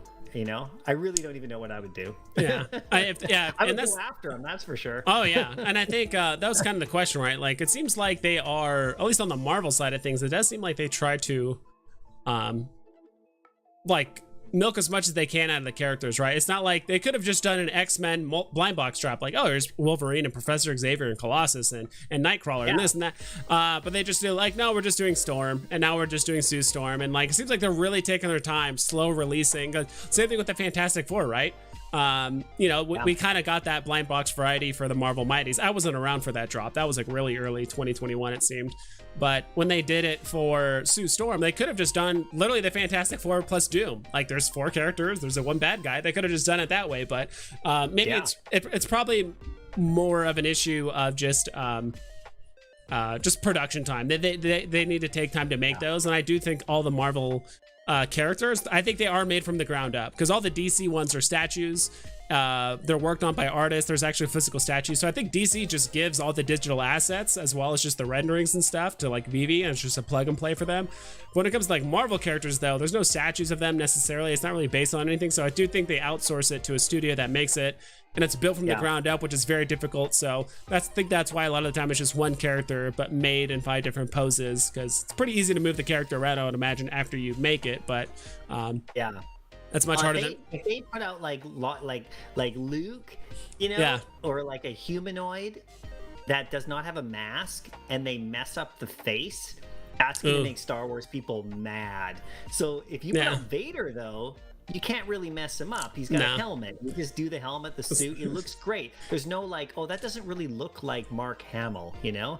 Like, you know what I mean? So like, that's the other part about the Star Wars stuff. You know, if you're going to put out like Mark Hamill, do you need his permission? Like, you know what I mean? Like the likeness, like when you put out, like, say, if you put like Indiana Jones in the app, do you need to get Harrison Ford's, you know, permission? Or if it's Han Solo? I don't know how that would work. Does it have to look like him, or can it be like a, like Han Solo, like just in general, like, but it doesn't really look like him. You know how they do these like Elektra, like that Elektra is not like a person in the real world who's the actor. Like if they put a Black Widow in the app, is it going to look like, you know, Scarlett Johansson, you know? So if you just do Vader, it's safe, right? It's just Vader. Or if you do like 100,000 stormtroopers and everyone can get one for 6 gems, I mean, that would be absolutely awesome. You could stack up stormtroopers to your heart's content, and there's no likeness issues. It's just the helmet, so it's all belongs to Star Wars. So, or Boba Fett, even they don't have to have his helmet come off. Like, you know what I mean, right? They don't have any like actor issues, because I don't know. I don't have the answer to that, right? I don't know. Yeah. Like Mark Hamill, did they need to get him to sign something to say, or Harrison Ford? I mean, he's kind of a grumpy dude. I mean, do you say, oh, yeah, put it on an NFT with my face on it? No worries, like I don't care. Yeah, or does he even have the right to that? Is it just like, I don't know, right? They could just do like, because I'm sure they've done comics with the appearance of Luke and Han Solo, right? So maybe they just do like the kind of like the generic comic book adaptations, and maybe make it look like not cartoony, but just make it look like a generic version, so it's not actually them. I mean, also Mark Hamill was just a genius too back in the day for negotiating. Actually, what was it? Because everyone else just got paid straight up, but he's like, no, I actually want what's it called, royalties based off the Star Wars thing. Like any kind of money Star Wars gets, I want some of that. So that's a big brain move. Obi-Wan. Yeah, he actually played Obi-Wan. He did that. That's smart. He got that in there too. He's like, oh, this silly movie, and he's like, oh, I'll just give me a cut.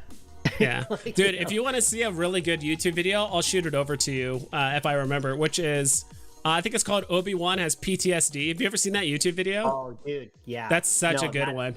So incredible. I've watched it. Believe me, I've watched it like probably 100 times. I've watched the enhanced Obi-Wan and Darth Vader battle that those people did, where they actually enhanced their battle and gave them the extra. That was incredible. A little bit unbelievable to me, because it was a little bit too much, like, the guy's old, right? Obi-Wan's old, he's flying around like that, but it was so amazing, like so yeah, dude, I watch those videos like that all the time. But that PTSD one, it's really cool, because like the scene where they actually have the scene in the real movie, and they just show the hesitations when Luke asks some questions, and then there is a pause in the actual movie. It's not just, it's really good editing by whoever put it together, but they're actually in the real original release, there is little hesitations and little looks that he gives. Those are legit from the show. So then it shows what he might have been thinking, and like, because he does answer those questions kind of cryptically, right? Yeah. And at the time when you're a kid watching it, and you have no idea, like, right? But someone to do that,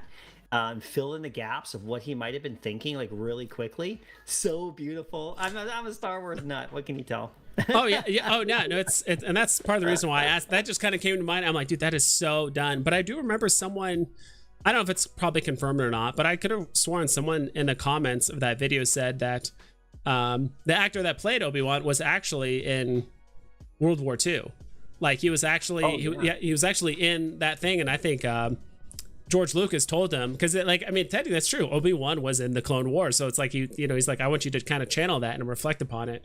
When they're going through the acting, so you could just see the hesitation and just kind of the concern in his eyes, and just like the kind of cryptic messaging, instead of just saying straight up like, oh yeah, Darth Vader's your father. He's like, nah, the Anakin I knew is dead. Basically, that's what he said in a way. But now it's Vader. Point of view. Yeah, from a certain point of view, and that's kind of interesting, right? I also heard the whole concept of like Vader being Luke's father was like a whole secret to the whole set of like people making Star Wars. Like, only a small handful of people actually knew. So I'm kind of curious if he actually let that actor know as well. He let Mark Hamill know, like, right before. He said basically George Lucas and Irving Kershner, the director, and Mark Hamill were the only ones who knew the secret, because the rest of the thing said that I think it was that Obi-Wan's your father. I think that was the thing that they said, and it was like a total twist. And so you can watch it on YouTube. You can just look it up, and got Mark Hamill's interview about it. And they said, if it gets out, we know it was you. To Mark Hamill.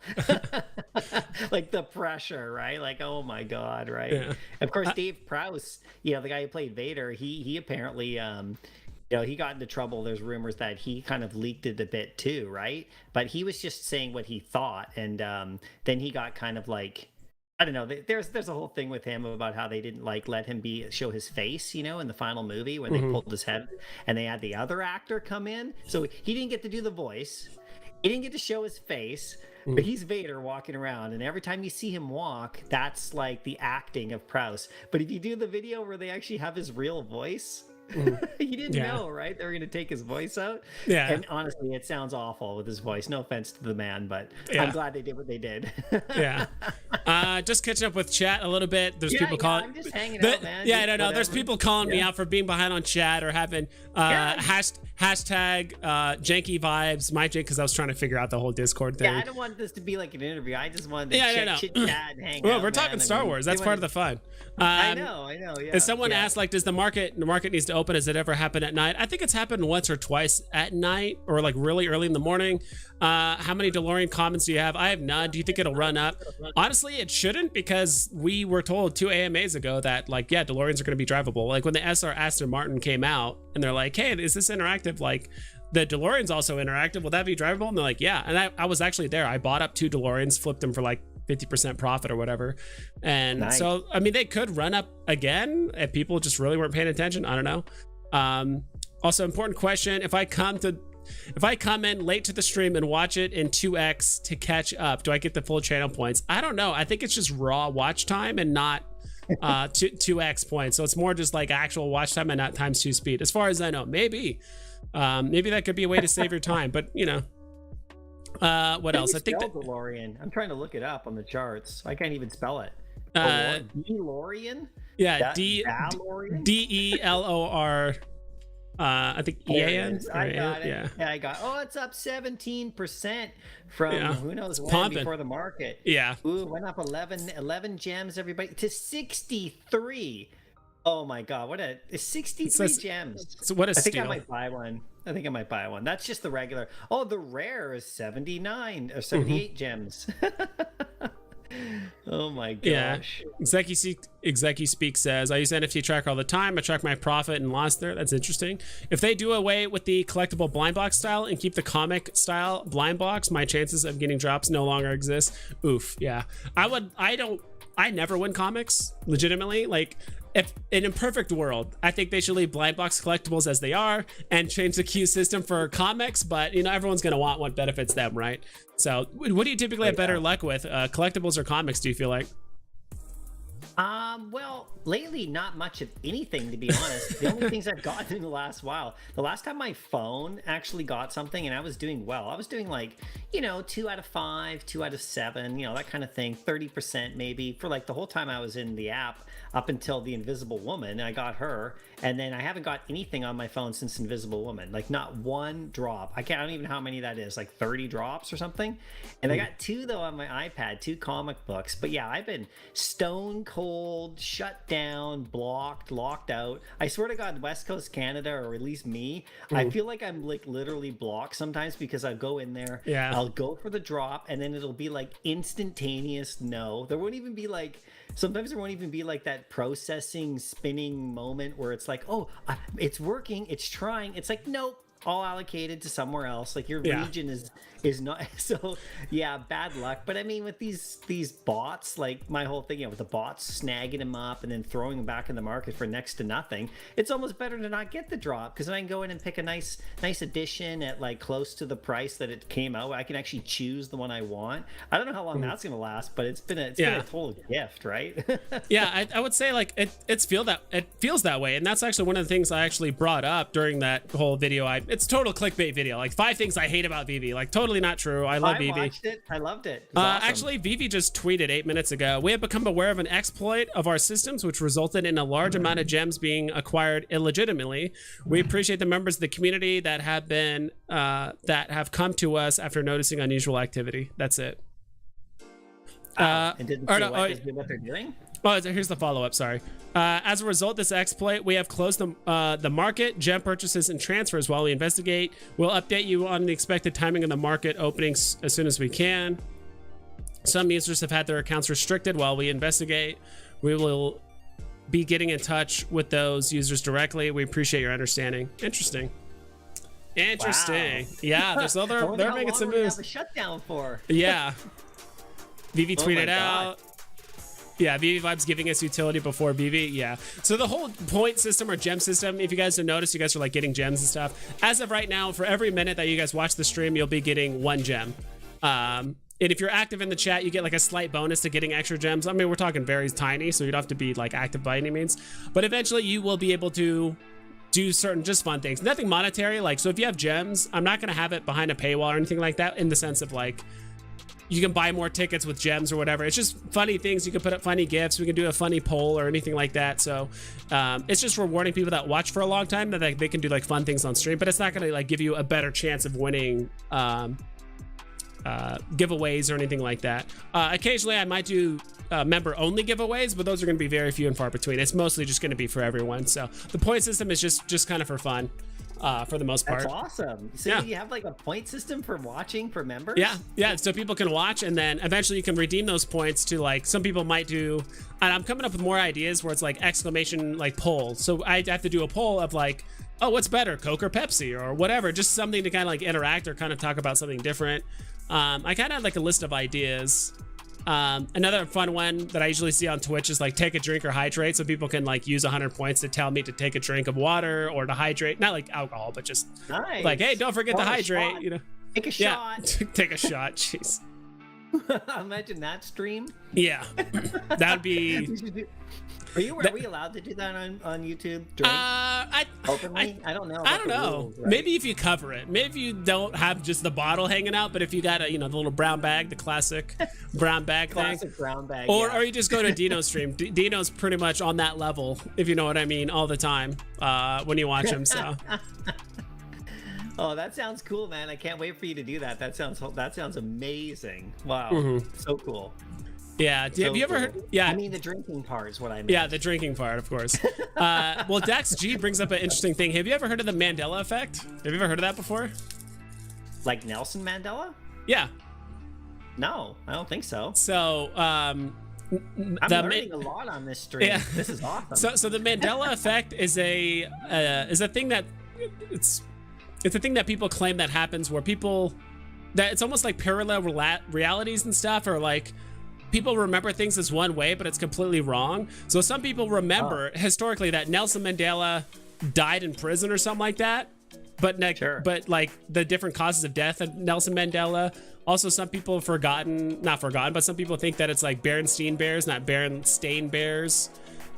Things like that. Also, people also could have swore that Vader said, I am your father, and not like Luke, I am your father. What's it called? Yeah, Darth Vader said, no, I am your father, not Luke, I am your father. Just little things like that. So it's just small blips of like, it's mostly surrounding around like brand names and big things like that. But I think it's called the Nelson Mandela effect, because a lot of people could have sworn that like Nelson Mandela died in prison, but that's not the case. That he actually, I forgot how he actually died, but sure. I think there's even a movie based on it, but some people think that like the theory goes pretty deep, where like anytime you hear like ringing in your ears randomly, just like, you ever have that before? Sometimes your ear just starts like really like ringing like really loud. You're like, what's going on? Some people, I've heard that theory that like that is actually like getting like really far out there, either like the government or like we're colliding with like another parallel reality where like there's a certain level of truth, and like just the entire world just forgets certain things and they just misremember certain factual events that actually happened. And I'm like, that gets like really in depth, but yeah. So that's the Mandela effect, roughly, in a sense.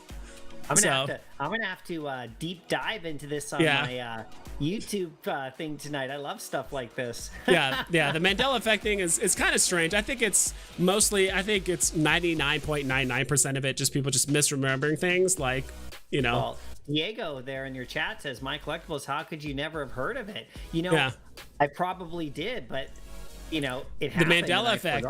Yeah, the Mandela effect. Right out of my mind. Yeah.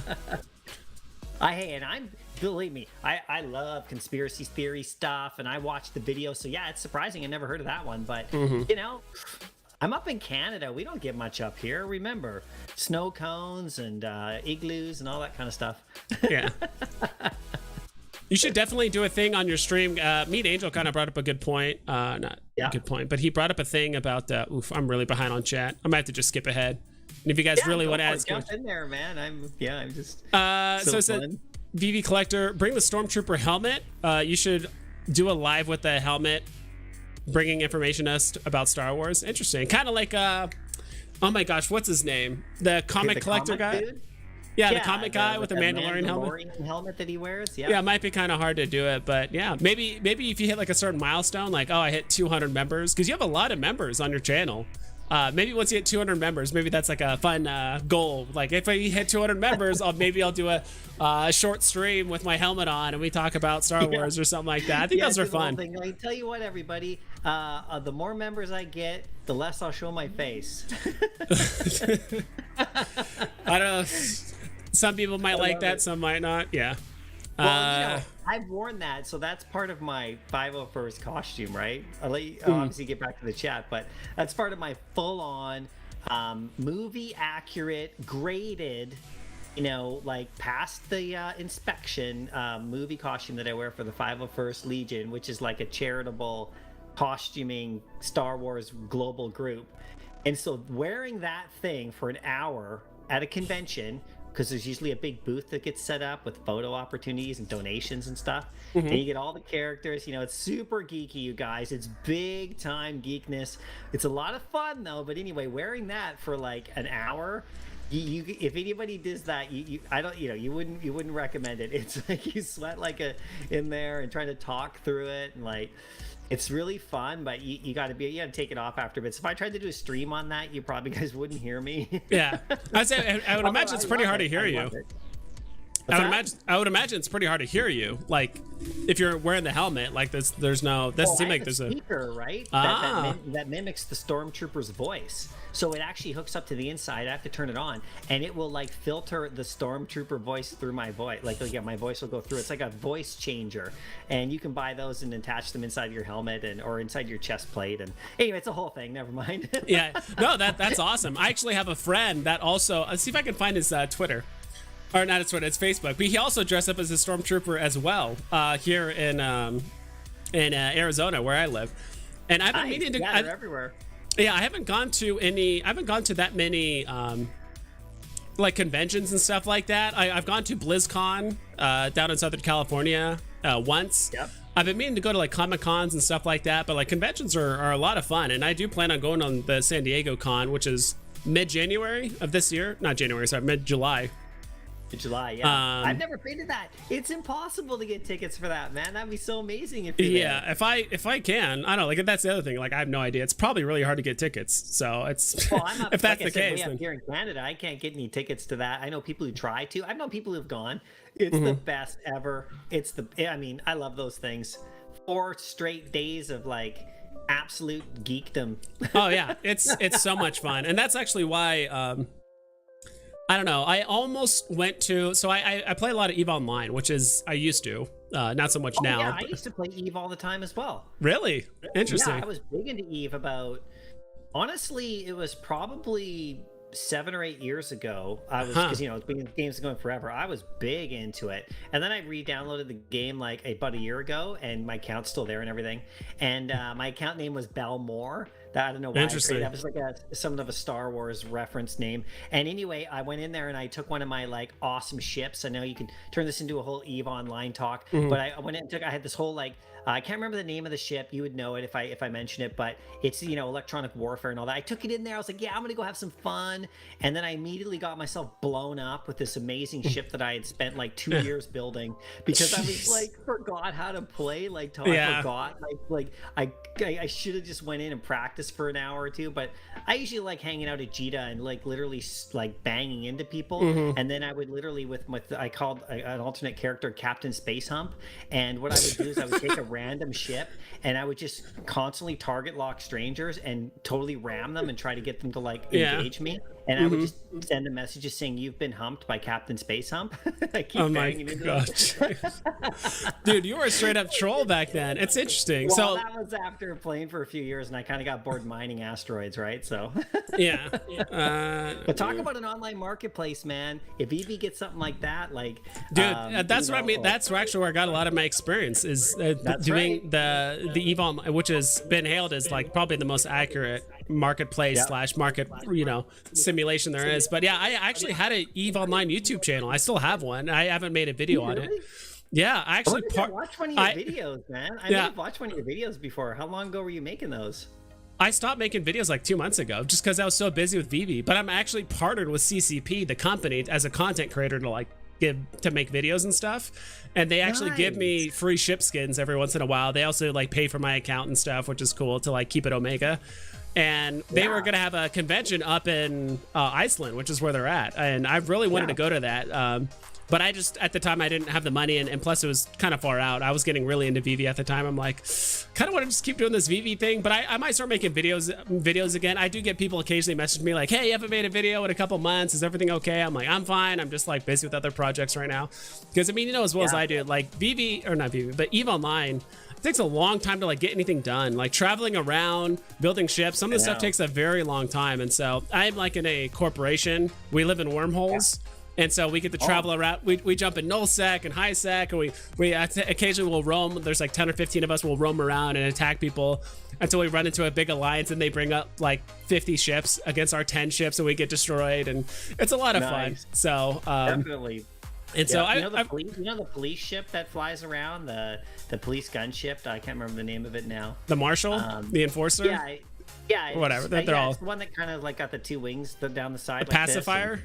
Like I think so. And all those are when I was early in the game, I was like, I have to have one of those. They're so awesome and powerful, right? So expensive. So I totally went after it like a complete noob, and then I picked it up and I like souped it up, and then I took it into like took it into like 0.4 space, like I was gonna go kill everybody, and of course there was like a jump gate, just trapped, just waiting there, just for anyone who comes through.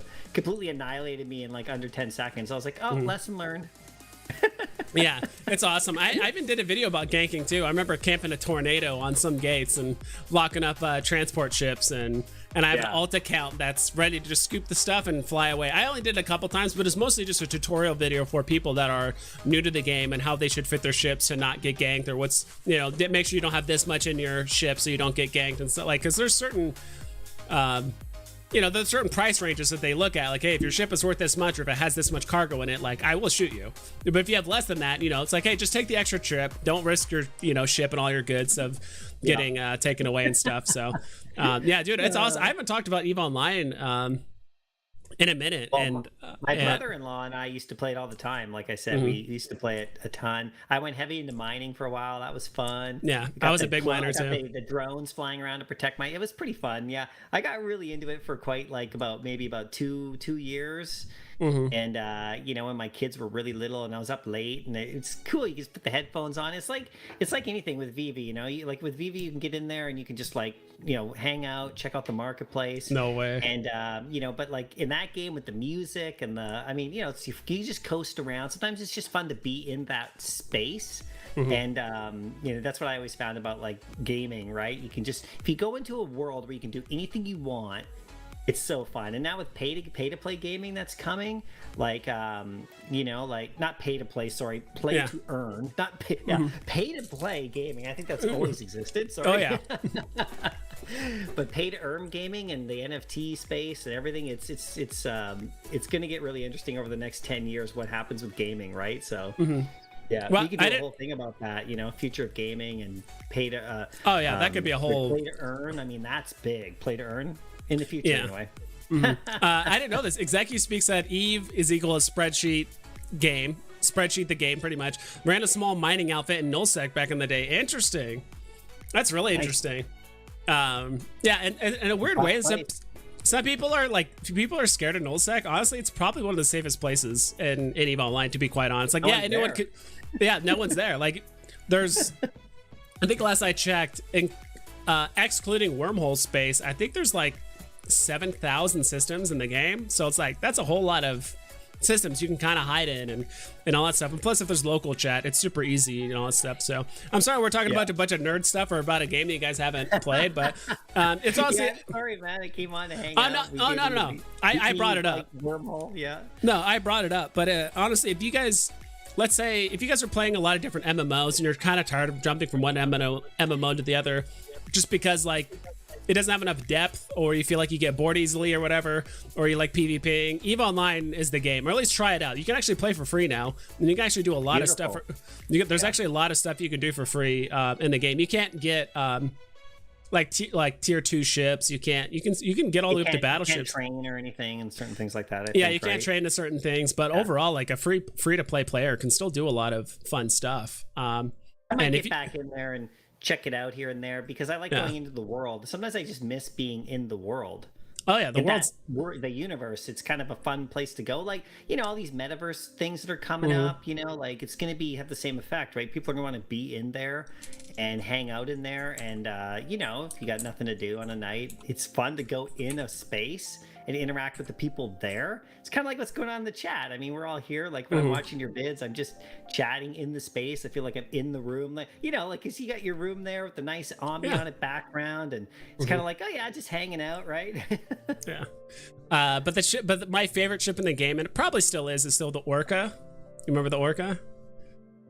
A little bit. It's the huge industrial mining ship that it can only mine with drones. Yeah. The giant one. And I have gotten ganked once in an Orca. I was flying through high sec, and apparently I was storing a ship and some other stuff I didn't need. And I remember jumping a gate, and I land on the other side, and I'm holding my cloak, right? I'm like, all right, what's going on? And I know there's a bunch of ganking happening in the system. And so I started lining, I'm about to warp out, and then I see a catalyst, the little gank ship that all the gankers use. It approached me and starts scramming me, and I can't warp away. And I see, a bunch of and then all of a sudden I see a bunch of red dots coming on the screen, a bunch of other ships. So people are multi-boxing, probably 30 or 40 ships. And I think I had 48 ships on my kill mail. So basically 48 other people showed up to kill my Orca. They blew my Orca up. They looted all this stuff, all the wrecks and all that stuff. So I was devastated that day. I was like, oh my God. But luckily, I think there was some drunk guy in mining chat that just gave me a billion ISK. She's like, dude, I'm sorry to hear that. You should keep playing the game. I'm like, oh, well, thank you. So he just paid for my ship straight up. I'm like, wow. And then oh my God, that was crazy. So, but that's the thing, right? You have to just find the right communities of people that are willing to help others out and stuff. Yeah. So I've lost when I went in there and lost my ship. It was perfectly tuned. This is literally 3 or 4 months ago. I was like, I'm gonna go back in and check it out. To get in there, and I got my perfect little ship that I used to surprise people with, shut them down completely, and hit the drones on them. And then I was like, oh yeah, I'm gonna go in here, and I got completely blown away. And I was like, oh no, you idiot. And then I used to have notes and stuff about how I set it up, to get it perfectly properly synced and organized with the energy and all that. I'm kind of muffing what I was, because it's been a long time since I played really, but I had it all perfectly calibrated or whatever. Yeah. And I just lost it. I was like, oh crap, you idiot. Now I'm not going to be able to remember how to set it back up again unless I deep dive again. So anyway. Oh yeah, the whole UI, it's honestly, it's a game like no other. I got so immersed into EVE Online, just the atmosphere and all that stuff. And they've done a lot of great stuff, honestly, for the new player experience. They revamped they actually had me beta test some of the new player experience stuff, hey, what do you think? Should we do this or add that? And because before, old EVE Online, they would just throw you out there and they're just well, figure it out, and that's it. But now there's actually step-by-step process. There's cutscenes. They kind of tell you how to lock on your ship and how to shoot your guns and that kind of stuff. And I'm like, hey, they've actually done a better job with it now, which is nice. Yeah, no, it's it was definitely a game, of its time. But so was there some ships that you enjoyed flying more than others, or is there any ships that you kind of remember names of or anything like that? How much do you remember of the game? Yeah, I have it all in my head, the way the ships looked. I like the little ones that were super fast. I liked that electronic warfare ship that I said that I had. It was a little kind of little small, little fat, little boxy dude. I can't remember the name of it though, to save my life. Do you remember which faction it belonged to, Caldari or it was a Caldari ship? Yeah, was the Griffin? Sure was the Griffin? Yeah, I think it could have been the Griffin. Yeah, it's electronic warfare, right? It's a kind of a smaller, stubby, kind of fat one, and it actually looks a lot like the Star Wars ship from Rebels. The Star Wars Rebel ship, if you know it, and it was so fun because I got it all hooked up. It's shutting you down. I would warp lock you. I would slow your speed down. Target you couldn't target me, and then I would just drone you to death. laugh yeah. the whole time. Oh yeah, so yeah, because Caldari Oh. have the ECM jamming. They could basically just make it so you can't lock anything. I You think can't lock anything. You couldn't warp away, and it would shut your speed down too. Yeah. And so I would just orbit you with drones. Yeah. Do you have the stream music on, or can you hear the stream? Your stream? Yeah. Do you have the sound on, or you probably muted it, right? So you can't hear me. Like Yeah, double. I have the stream on. Like I can see the feed, like the YouTube stream, but I haven't muted. Otherwise, it would echo. Yeah, so I just have your audio. Do you have music on? Do you have Eve music on? I'm playing some Eve music right now. You'll probably remember. You'll probably remember some of it. I'll look through chat. You can just listen to it. I think everyone remembers this one. This is classic if you're a miner. I'm just gonna look at chat really quick. Let's see. Oh, sure. Okay, let me actually turn it on right here while I don't say anything. This is classic if you're a miner. I'm just gonna look at chat really quick. Oh, sure. Okay, let me. 100%. You remember that song? 150%. I spent a lot of time listening to that tune. Such a good song. I'm gonna play in the background a little bit. It's such a good song. Like they actually have a really good soundtrack as well. And just listening to that music while you're just mining, and that's the other thing too that's kind of cool about EVE Online is like you just let it run on like one monitor. And you can it's definitely like a game you can multitask, especially if you're mining. It's pretty low maintenance. You have to pay too close of attention. Both my iMacs going back in the day. Oh yeah. Both going. I would mine with one. And then I would transport with the other. I had both. Yeah. So I would just like fill it up and then fly it away with that kind of longer brown, smaller little cargo ship, the little brown one, the smaller one. That Badger. Yeah, I think so. And I would like load that one up and then fly away while my other ship, and I could keep my eye on it with the drones out there protecting me. It's all standard, right? Oh yeah. Probably my favorite part about EVE in a way is whenever I get with my corporation, we have people literally all over the world. It's based in the UK, but there's a lot of like US players too.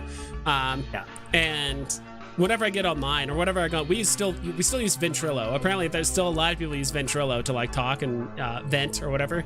And so every time I go on there, it's just so interesting hearing people from different ethnicities and countries and talking and stuff. Like you always get that Australian guy that just drops the C word all the time, that's just how they talk. Like that's just how they do it. We actually have a few Canadians as well up there. Like one guy that I know, he's dropping the A's all the time. Dropping the A's as well as the sorries. And of course we got the rough and gruff like New Yorker that is kind of a little bit mean to everyone, but means good, but it, kind of likes to come off as a hard ass and all that stuff. Yeah. So be anyone you want. Oh yeah. But Execu Speak was like, hey, if the marketplace is closed for a few weeks, we should all just get on EVE and just corp up, make a corp of just I almost thought about making a corp myself, and we would just be mining in high sec and maybe do some ice mining, go into wormholes and mine and stuff. And then occasionally we'd go in null sec with our little ventures, because back then, I don't know how long you've been playing, but the venture was like the rookie mining ship you start with, and just putting guns on those and just going out in low sec or null sec and attacking people with those. I think it would be kind of fun, but let's see. Execu Speak. Dude, Execu Speak was really into the game. He started with the Mars ships and then trained up to an APOC and an Armageddon. Those are the battleships.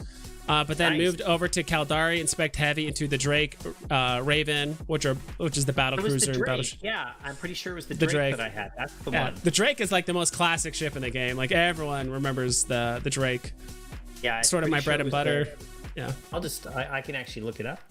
Yeah. Then jumped into Anathemas and Purifiers for some fun. Anathema, I believe, is a bomber ship, and then Purifier was like, it was actually one of the Concorde ships. The Concorde is like this police. Drake's that missile ship. Yeah. It's that crazy missile ship. Yeah. That was in a corp called Rock, Paper, Shotgun. Yeah. Rock, Paper, Shotgun Holding was the actual name of the corp.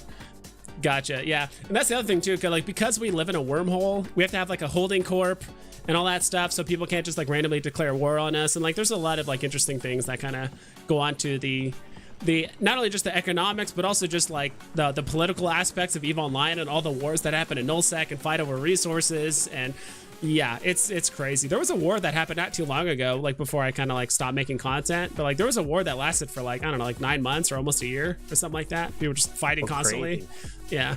But yeah, my ship was got the where is it? Right here, the Caldari Cruiser. That was the little that was Drake. The one that I had all electronic out, I'm pretty sure. And I looked at it. Nothing super special, but I had it tuned. Oh yeah.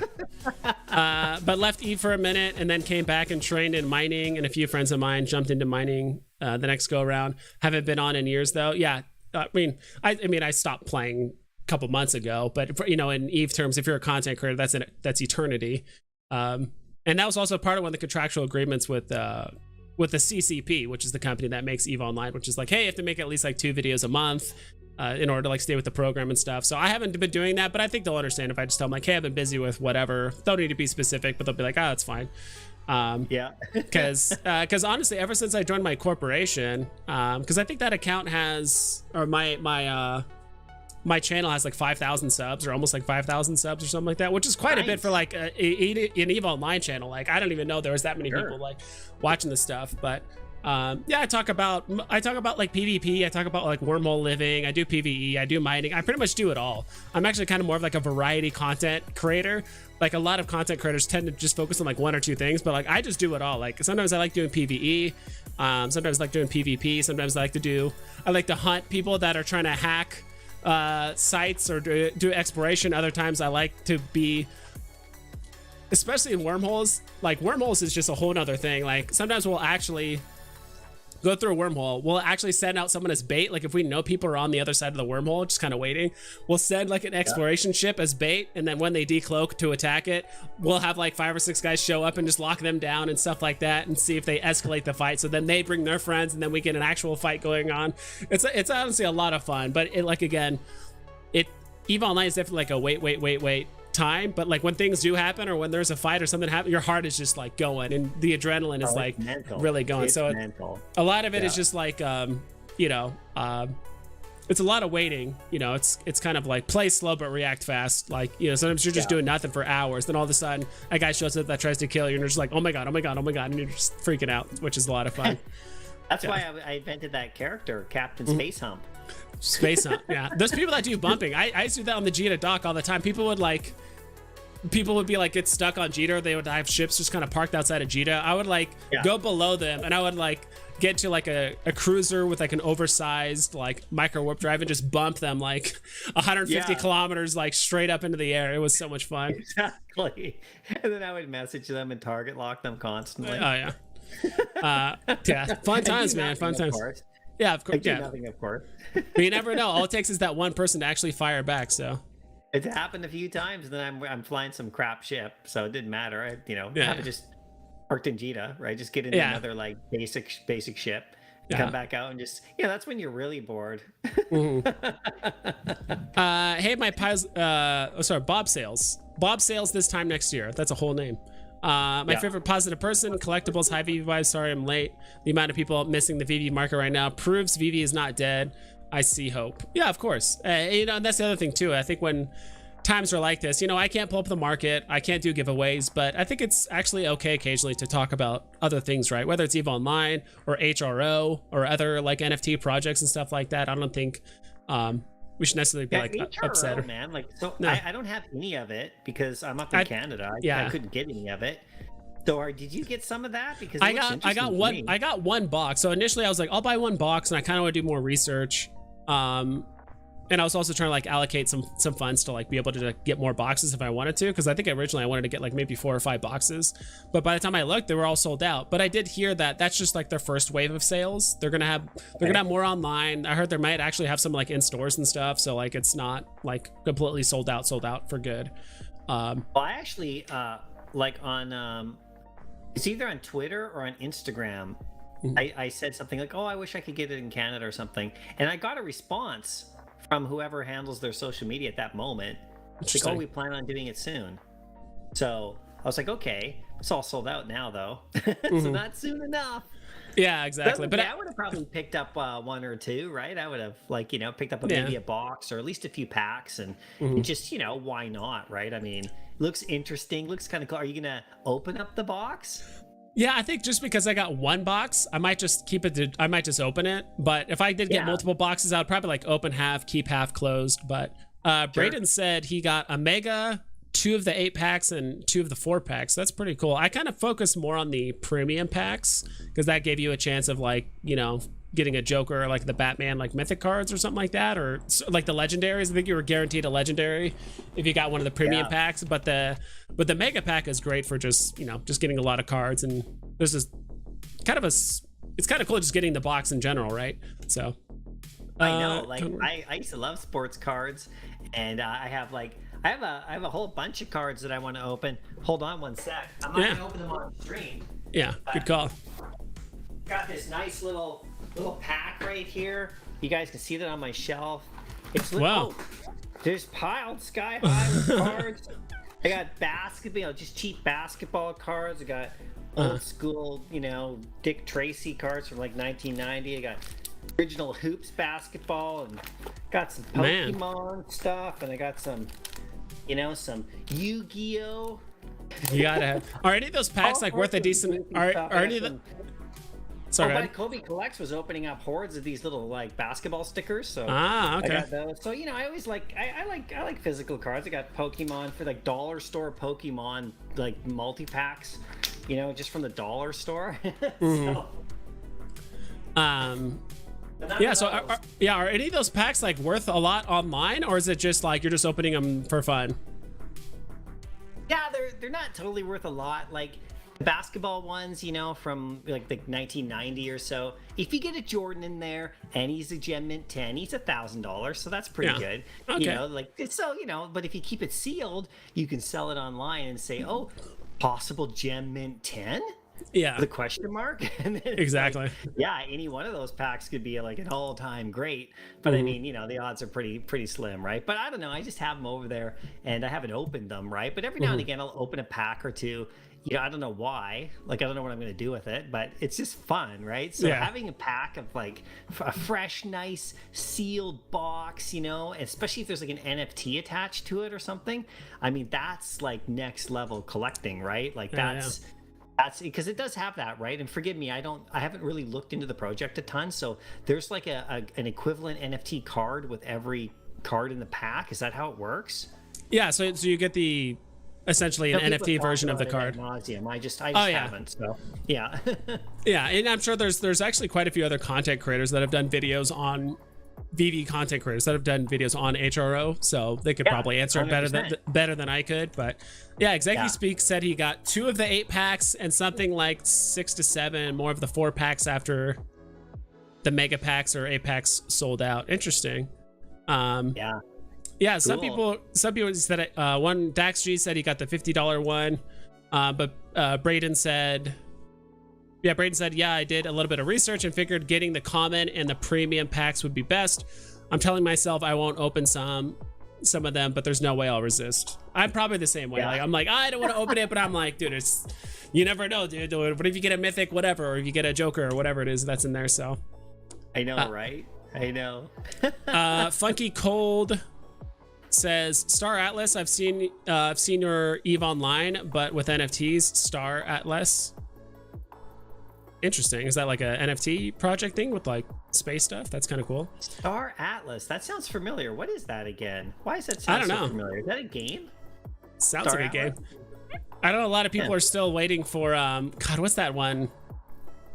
Star Citizen. Have you ever heard of that one? No, I haven't. No. Oh man, Star Citizen? that game has been in like testing / like they're still designing it and all that stuff, but some people put like thousands of dollars and like tens of thousands of dollars into Star Citizen. You fellas rock. Wow. Cool to see you and the channel evolve. Obliterate the like button. Yes, thank you so much, Em. Thank you so much for the $5, and you get the little up arrow. Obliterate. Smash like, subscribe. You got to get those dinging things, you know, when like, you know, when you watch those videos and they have those big dings for subscribe, like ding ding the bell. I love that. I do have it. Mine it goes like ring. I do have that. I need to make it louder. I kind of had it low because on my end it sounded super loud initially, but I've tweaked the volume where I could probably turn it up a bit, maybe next stream. But yeah. Hey, look, right down below there. Oh, sorry. Go ahead. So good. No, did someone say something below that? Conwork asked me if I have any physical versions of Veve NFTs, and it's so funny because I just bought one today. Wow, which one? You want to see it? Do you want to see it? Yeah, of course. Yeah. Why would we not? Zombie Hunter Spider-Man. Let's go. Yeah, I found them. So we were chatting before, right? I was with you and Rob, and I had showed you. I think I got Zombie Cap, right, in the pop, but they didn't have Zombie Spider-Man, right? So I was like annoyed because I was at this store that has like a wall of pops, like 2 stories high, and they didn't have Zombie Spider-Man. And I was like, damn it. So then anyway, today I was walking through the mall and stuff with my kids, and we went into a couple shops that have pops. My son got a Pringles pop, you know, like the Pringles character, like it's just a can of Pringles because he likes Pringles, right? And it's really funny and cute. My daughter got the Planters Peanuts guy, you know, the peanut. So they're like a 3, like a 2, like get buy 2, get the third one sort of like at a discount. And I saw him sitting up there, and I was like, I got him. You gotta get him. Zombie Hunter not Zombie Spider-Man, but Zombie Hunter Spider-Man, right? So I'll put him out. You know, do I leave him in the box? Do I put him out? Maybe I'll put him in I'll replace the Boba Fett's beside me. But you know what I saw today? Can I show you this on my phone? Yeah. No, sorry, please if you do. want to answer a question or something. No, I'm mostly just flying through chat. Most people are just kind of like commenting. It's not really like questions or anything like that. So, yeah, check this out. You guys are gonna love this. So, I didn't buy it, but I might go back and buy it tomorrow because this is like, you know, Veve stuff in the physical world. And I'm pretty much planning on making a video about this, right? Let's go. I started taking pictures of stuff. You know, like what stuff could you get in the real world that is the exact replica, not just like, oh, you can just go get a Spider-Man character. It has to match the NFT, right? So check out this. I don't know, can you see this? Oh, I'm putting in your screen really big so it's easier to see. Okay, yeah. So this is like a set of the black and whites, and there's multiple sets, right? And so if you like see, I can zoom in a bit. Yeah. If you just put the Robin in there, and see that?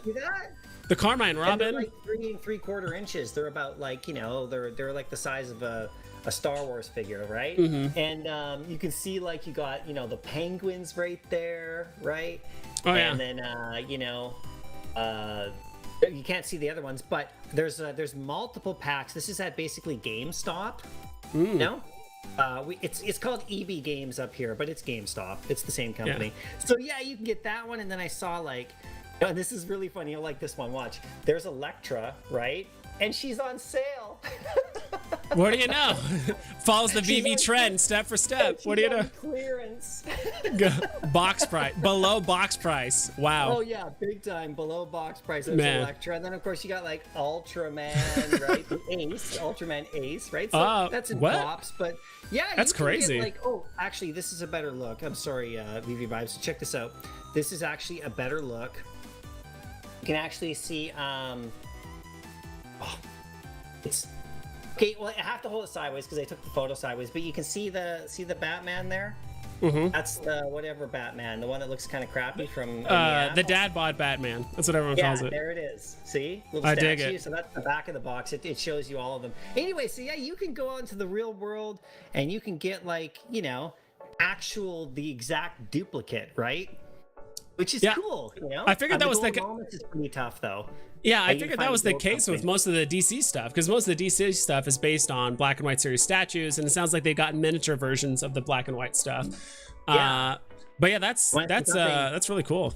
Here's one more thing right here. You know, we have golden moments, right? If they do a Star Wars golden moment, look, there's actually a gold Yoda. Whoa. Only available at Walmart. Really? That could watch the golden moment. Yeah, I could see. I didn't see it at Walmart. It said only available at Walmart, but another store was selling it, and I was kind of like, really? This isn't Walmart. Lies. See, even Rob stuff will buy the golden Yoda, but he won't buy Electra. No one's gonna buy Electra and sell it. You know? I laughed so hard when I saw that she was like on sale.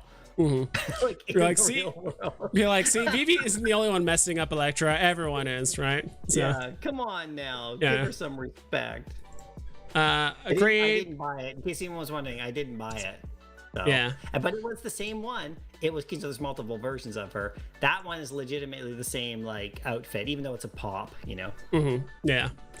Let's see. I got the Todd one of those. I think it comes out in May. Yeah, I saw that. There's a Funko Pop of the Todd McFarlane Batman. At least like more about the comic It's because it has like that. It has a different blue on the cape, but it's supposed to be more representative of the comic rather than like the statue version, like the black and white statue.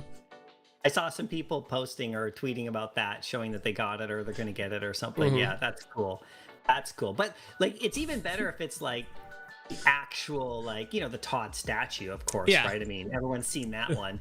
It's literally, it's not a literal match. Like, let me look at the comic, right? I mean, you got it right behind you. Girl in there, you know, like there's.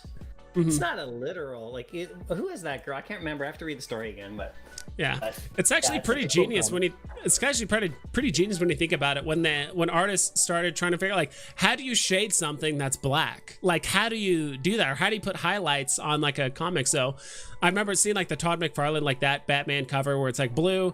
I remember watching the old 90s like Spider-Man cartoon with Venom, and like one side of him would be blue and the other side is like red for like the highlights, just so it's easier, because if it was just all black, and it'd be kind of hard to see what he looks like, right?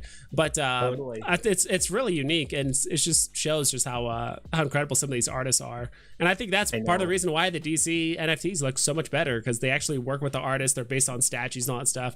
A lot of the Marvel stuff, it's not really based on anything. So it's kind of made up. Like, they're obviously drawing them or whatever, you know, three-dimensionally. I don't know. Get Dan Cho to start making some Marvel NFTs, or start doing some sketches or something like that. That's what we want. I know, right? You know? Well, you're talking about Golden Yoda. Would you want a Golden Death Star NFT if they did it? Oh yeah, man. Yeah. Golden moment. Would that be the original Death Star or Return of the Jedi Death Star, all like, you know, busted up, like being built, right? Yeah. Probably just the original Death Star. Yeah. You know, I saw the Lego Death Star. You know, the famous Lego Death Star. That was in a store in the mall when I was like with my kids a couple days ago when I was taking my break. It was up there. It was 900 Canadian, which is, you know, around 650, 700 American, right? US dollars. So, and I was like, ooh, like, you know. And they're like, who cares, Dad? Movies, right? You know, and like, oh, the Death Star, like, you know, it's a giant box, right? But I actually saw the Disney Castle at a store too. Wow, that those pretty go cool. Yeah, like somebody had like put it in the window as a big display, because I was going to toy stores and collectible stores, right? You know, not just that, but that's where I was like asking everybody about Veve, right? I was like going in there and saying, oh, hey, have you guys heard about this? I was really looking, like I said, for that Aston Martin. I was looking for a die cast Aston Martin, like just anywhere, like any size, any scale, like this big, that big. I didn't care. I just wanted to find one, so maybe I could buy it if it wasn't too crazy and put it behind me or something. And I couldn't find one. Like I literally couldn't find one in any. I went to like, I think 5 die-cast shops that kind of specialize in cars and stuff. Nope, nothing. But then I got a chance to show the owners. I said, like, this is what I'm looking for, and they're like, oh, what's that? You know, and they were sort of like didn't know what Veve was at all, and they were. Kind of like, I totally imagine you going into toy stores or shops and stuff, and just finding any reason to bring up Veve. You're like, oh, that kind of looks like this NFT I own right here. Like, hey, check it out. What do you know? It's like, it's like, oh, let me just check. Oh, so what address is it? Let me just check. And oh, look what's on my phone. I was looking that address up to. It's Veve. So, what do you know? I got this Coca-Cola snow globe. You guys got snow globes, right? Anyway, like, let me talk about this. Yeah, I can totally see that. I tried to look for a Coke snow globe to match. Oh, really? Like, because you know, there's that Hallmark card store. They always sell those kind of like snow globey Christmassy things. I mean, it's the wrong time of year, but you know, that's where you find it. It's a Christmas ornament, maybe. I don't know. I didn't find one there either. I wasn't like crazily searching. We're just wandering around, right? So. Executive Speak says, I would absolutely have a gold Death Star, especially if it looked like the ones in the Lars storyline from Futurama. Interesting. I haven't watched a lot of Futurama. I know it's like really funny.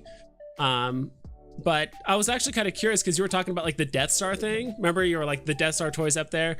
The Lego Death Star. Yeah. Were your kids like, oh, like whatever, Dad, who cares about that? Or are they kind of interested in like different things? Like, what are your kids interested in? Like when you go to the toy store, they're like, oh my God, can we get this? What are they typically interested in? Yeah, they're a lot like I am, because I'm more of a collector, so I display things, and so, you know, they play a lot of games, you know, like video games and iPad stuff and all that, but they like their pops, you know, and they get excited. And it was my son who pointed it out, and he's not really massively into Lego, but like Star Wars Lego. We got him the Boba Fett Lego helmet. Because they've been doing helmets for Lego. If you notice, I used to sell a lot of Lego at my store. Like behind me, I got my minifigure displays, right? They're just for fun. They used to be at my store, right? That's how I used to have a big wall of like 600 minifigures. So I have like these cases that are like 50 at a time, and so it was on the one wall of my shop, and so people would buy minifigures, right? So I just put a couple up in my office, right? When I closed my shop, and so. They're into Lego, a bit, like, but not so much the building of it and totally getting creative, but just like it's the Death Star, it's like an iconic. And of course, they saw it in the Spider-Man movies, right? Like, because Ned, his friend, was building the Death Star, and I think they dropped it twice, right? And then he was like, no, right? Yeah. And so it's just an iconically cool toy, right? Like just in just the box alone. The only thing is would you open it, right? It's kind of like those packs you're talking about, right? It's like once you get to a certain point, are you going to open it? Because if you open it, if you want to, like, it brings down the collector value.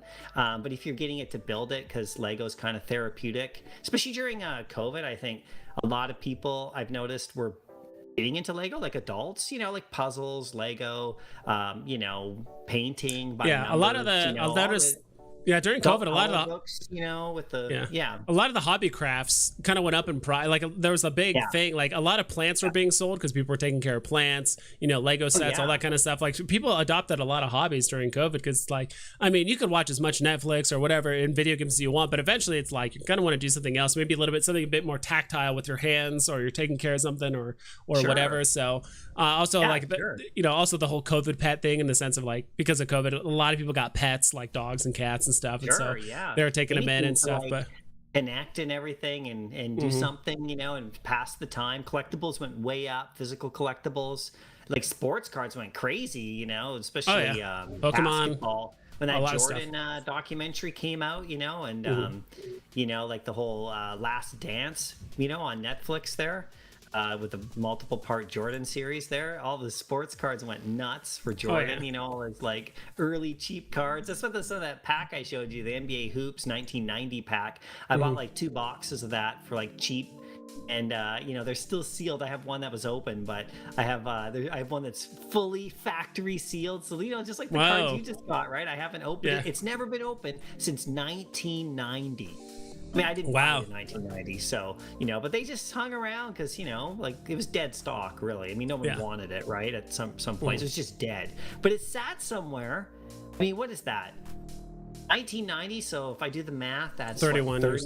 32 years. That's the year I was born, so it's easy for me to remember, so. Oh, yeah, well, you got easy math then. It's born in... my friend's birthday is January 1st, so he, that's also easy for him, New Year's Day, birthday...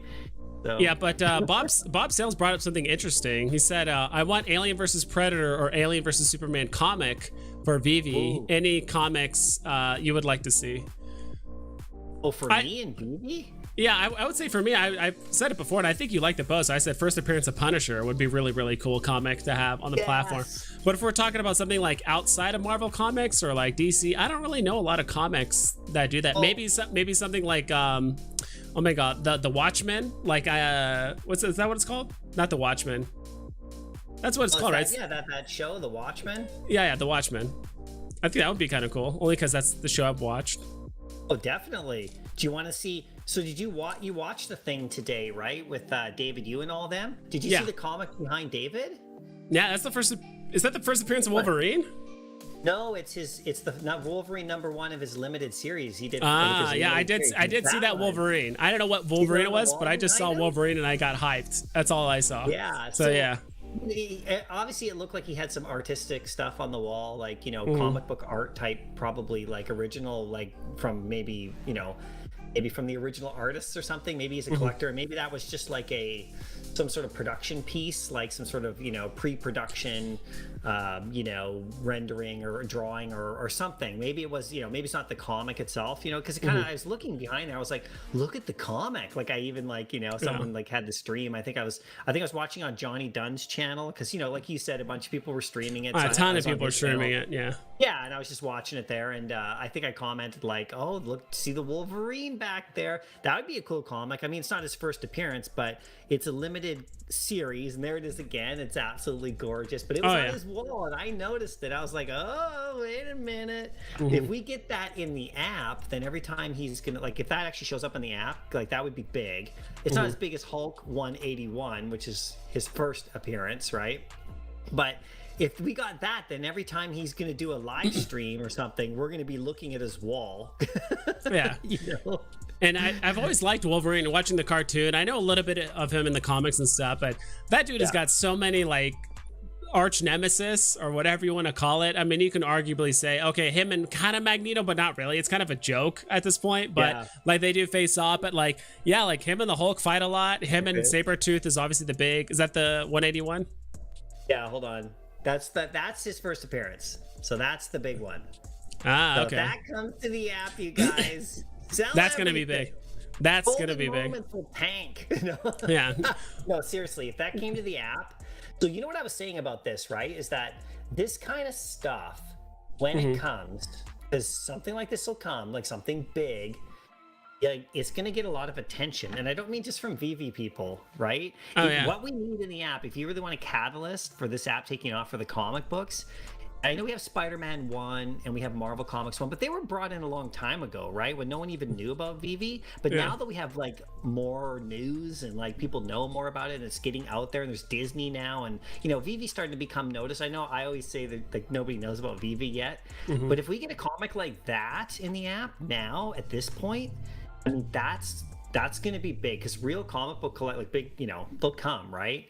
And they'll become even more. If you see a Hulk 181 show up in NFT form, a famous, massive, popular, like highly leveled comic now, because we haven't had a drop. Like if this Amazing Spider-Man 1, imagine this, if it came now, like we didn't have Amazing Spider-Man 1 in the app. Yeah, I'd say the biggest ones are, like you said, Hulk 181, Amazing Fantasy. Like those would get people's attention. Spider-Man 300 is another big one. What's Venom? Oh, okay, yeah, Venom. I mean, there's still a lot of good comics to come out. Sorry, I was kind of I just remembered that guy's name that wears the Stormtrooper outfit. I'm like trying to find the picture of it. Okay. So, I like just Spider-Man 300, right? Like with McFarlane, right? Like that would be big too. Yeah. Like massive. That would be awesome. But it would, like I said, it would bring a lot of people to the app because we need a famous comic like that, like some big famous one. I mean, that would be, you know, people would go, "Whoa, what's that?" You know? Yeah, especially that. Yeah, especially that community. They're just innately hodlers, right? Like people buy comics all the time just to hold, or if they were gonna sell it, they're like, "Cool, this is something I can buy and hold for 5 to 10 years." Like a lot of people. And that one would be instantaneously valuable. I mean, they probably wouldn't drop 68,000 copies of it or whatever, right? Yeah, it's kind of hard to see, but I'm gonna put it up on screen. My friend that him in a Stormtrooper outfit. I couldn't find the one where he's in his full getup, but this one's actually pretty cool. He's actually taking a picture. Should be able to see. Where he's in his full outfit. I actually need to reopen it. I don't know why it closed, but give me a sec here. I have to like reopen the program that I used to show my phone. Nice. Oh man, I could get so geeky on you, man. I could get so geeky on you. Oh yeah. Let's see. So this is actually him. I'll lose like followers instantly. Everyone will be like, "I'm not watching this guy's YouTube." And he's actually taking a picture of the actor that played. Oh my gosh. Yeah, there he is. I forgot. Oh, that's Lando. That's Lando. Yeah. What's his face? Yeah, Lando Calrissian.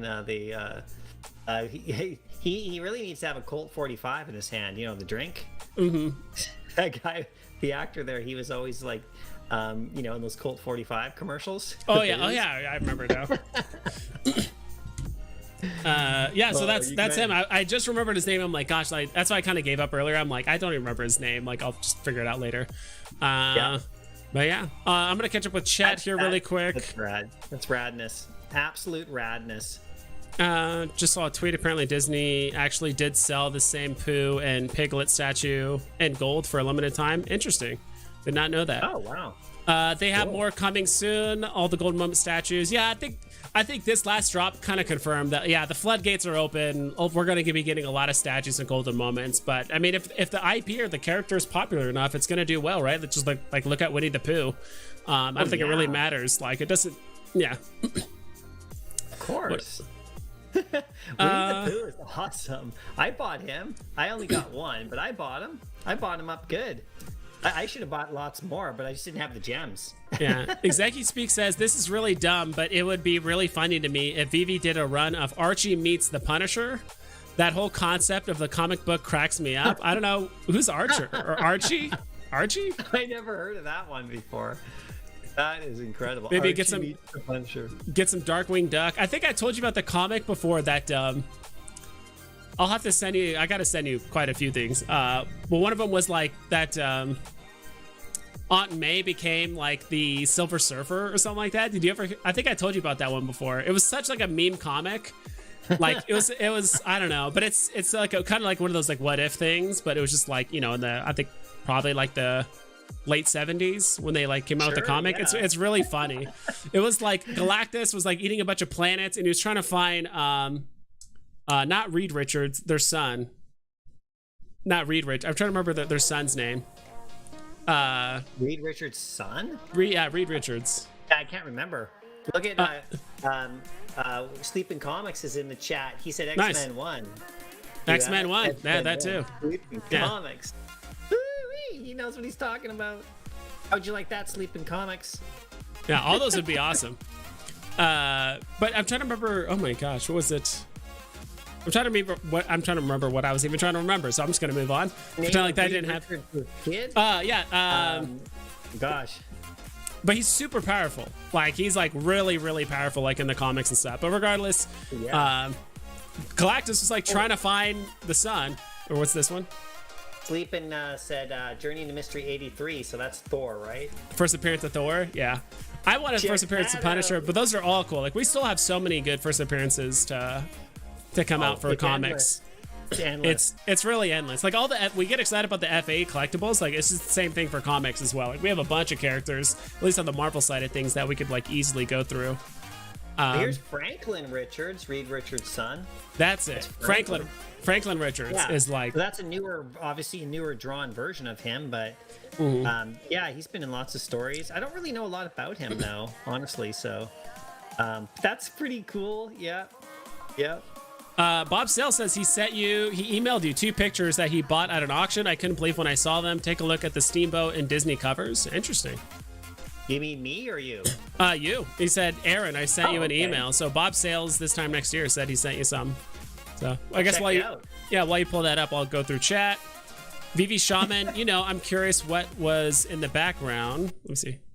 I'm curious what was in the background of Dan's video, Banksy sculpture, the sunflowers from Ron English, and then the Wolverine one, that little limited run thing that Wolverine had. I'm a huge Wolverine fan. I also love X-Men. I love Wolverine especially, but I like some other characters like Colossus and Nightcrawler and a few others as well. But very cool.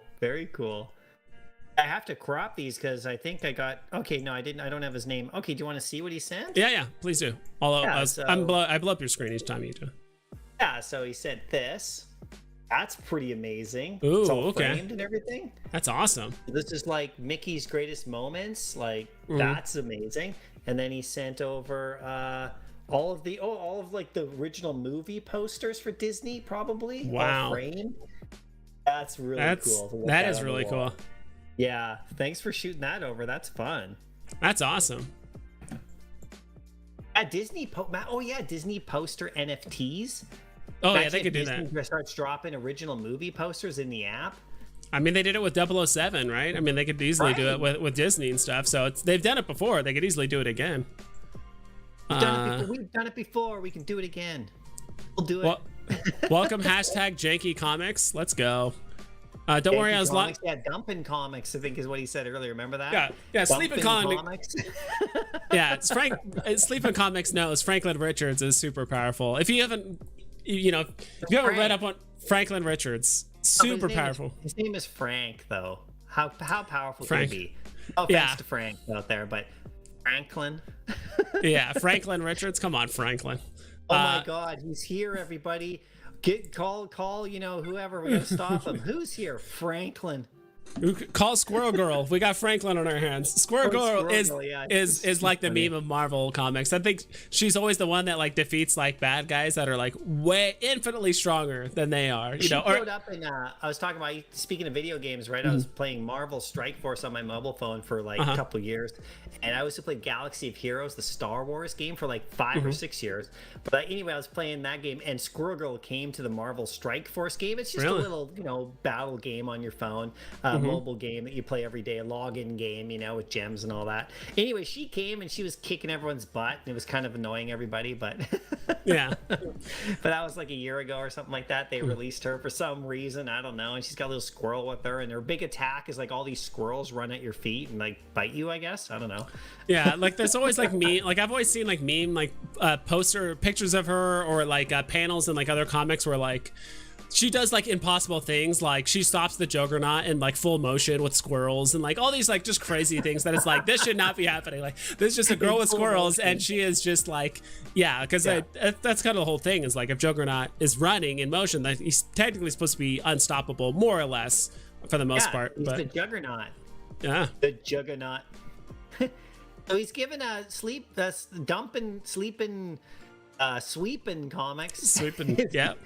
I'm sorry, sleeping. He said we could call him whatever we wanted when he was very, on Rob's very stream. true. Just be careful when you say that, because no, I'm just kidding. But yeah, he said Night Nurse is a C, right? A tier C sort of. I mean, I know she's in the it's Rachel McAdams, right? And Doctor Strange. Is that Night Nurse?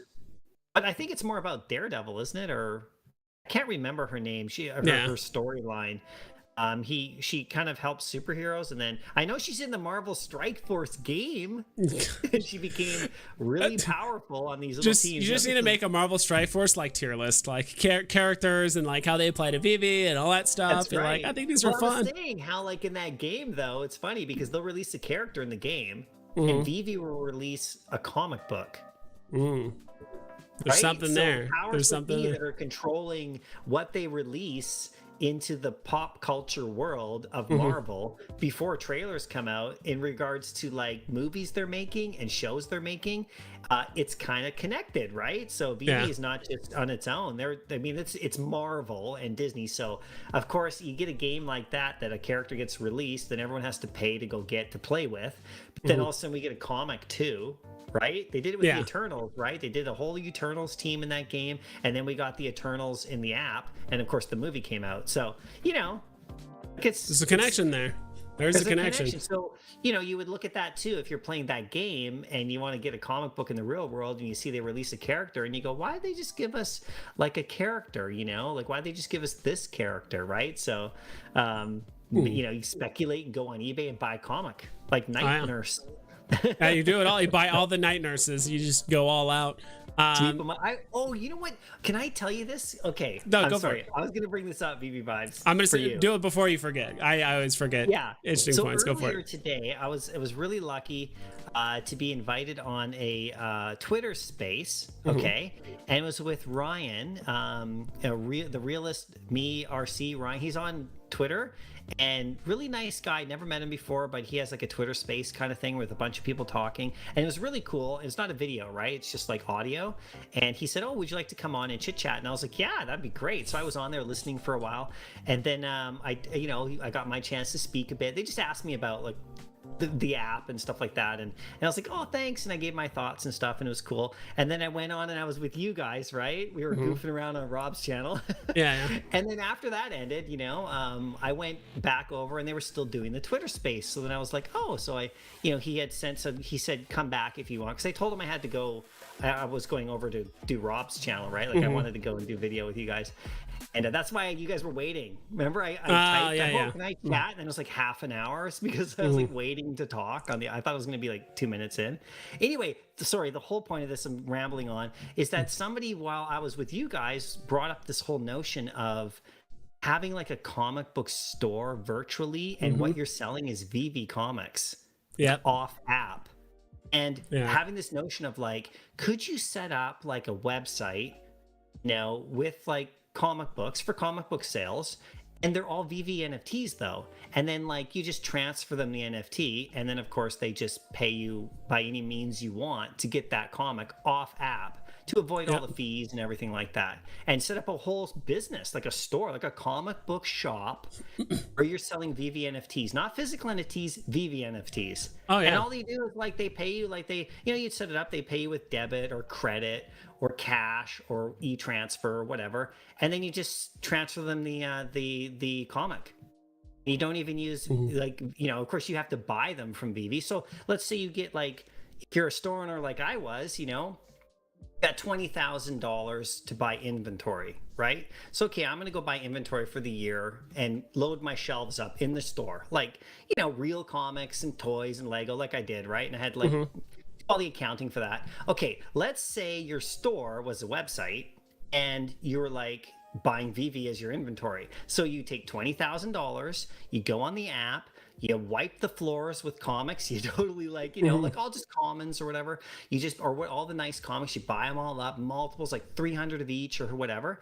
And then you have your site, and then you just promote your site. You say digital comic books, Veve digital comic books, and people come to your site, and you know, you just treat it, when someone pays you for one, you just transfer it to them because they have to have the app, right? Yeah. It's like a business. And somebody was like theoretic, like this wasn't my idea. This is not what I'm going to do.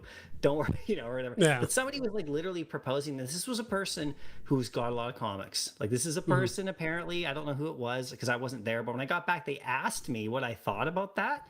And I was like, whoa, now that's something. Like in a couple years from now, like when there's no more Spider-Man #1s in the market, except for a few, like somebody can sell, oh, go to this website, you can buy it there, and it costs you this much, you know?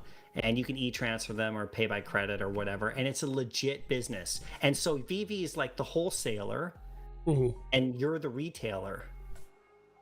Yeah, I think that'd be fun. I mean, that's really awesome. Like, I also, you could also just, if you're, I mean, if the Veveverse and or Metaverse gets really big, you could actually have like a comic book storefront that people can walk in and you can buy, sell, trade comics. You can buy this comic that's on the shelf, or hey, like I just have these NFTs to trade. Can I do a trade? And like, let me think about it. Let me look at these NFTs, or trade a comic for a comic, or sell it. Like that could totally be a thing. And like you said, but like when it comes to inventory, and all other stuff, I someone also brought this up too. I'm trying to remember, I don't know if it was on a YouTube video or whatever, but another way to transact is just via cryptocurrency, right? Like, because our parents' generation, like they just adopted credit cards like 15, 20 years ago. Like that was kind of like a new, you know, or it's probably been a bit older than that or longer than that. Sure.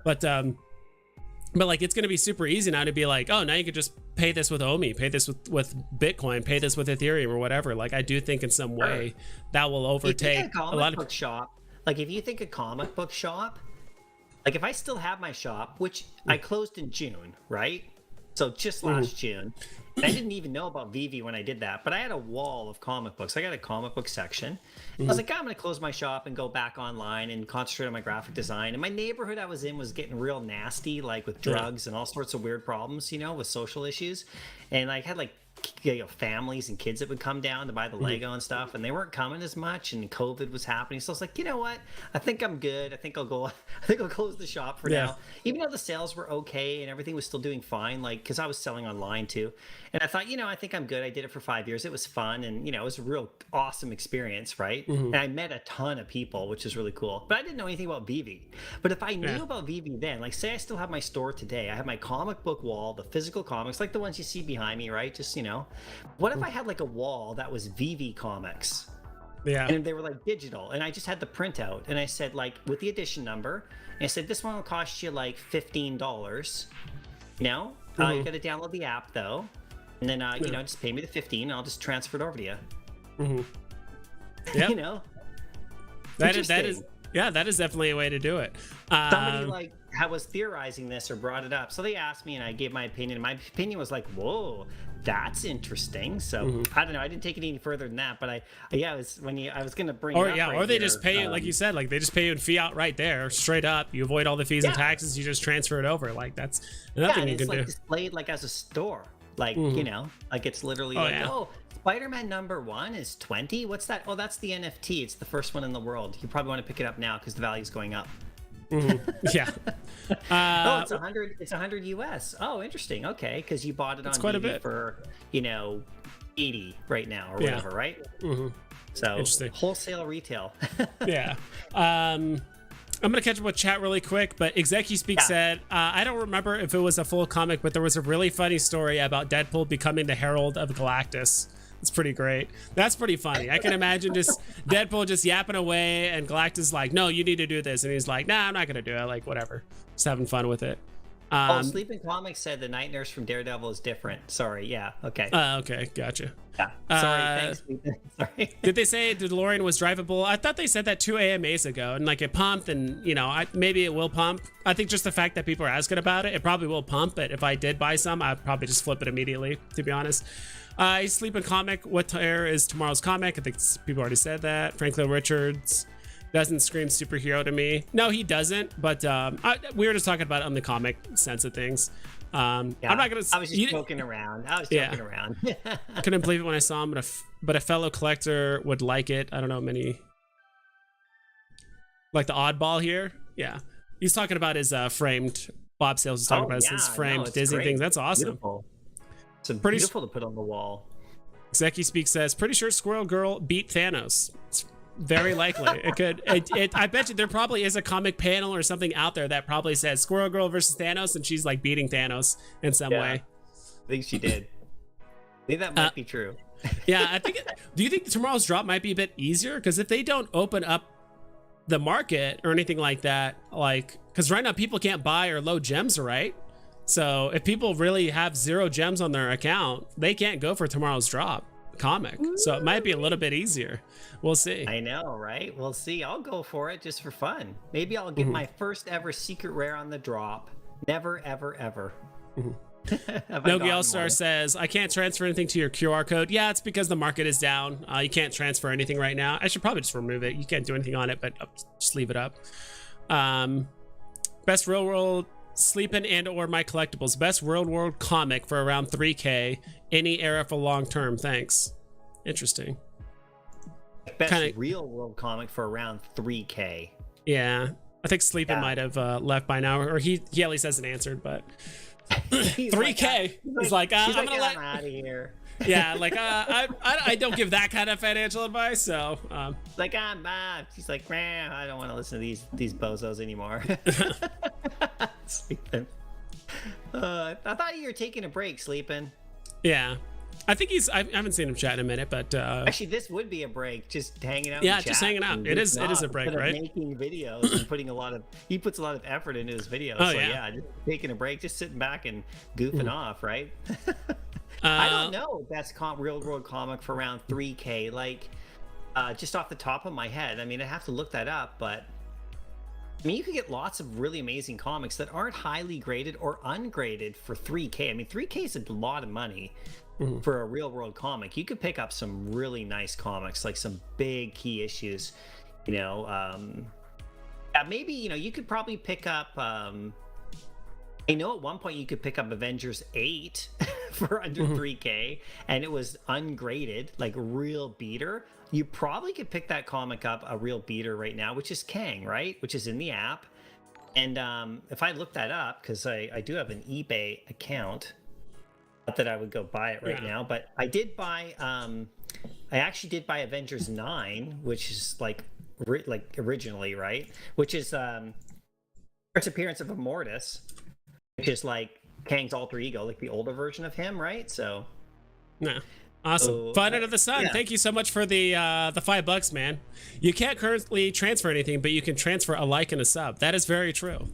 Do it for myself as well as my collectibles. That is very true, dude. You can buy Avengers 8 right now on eBay for like $5.66, a complete and total like beat up version, but still like 1964. So yeah, for 3K.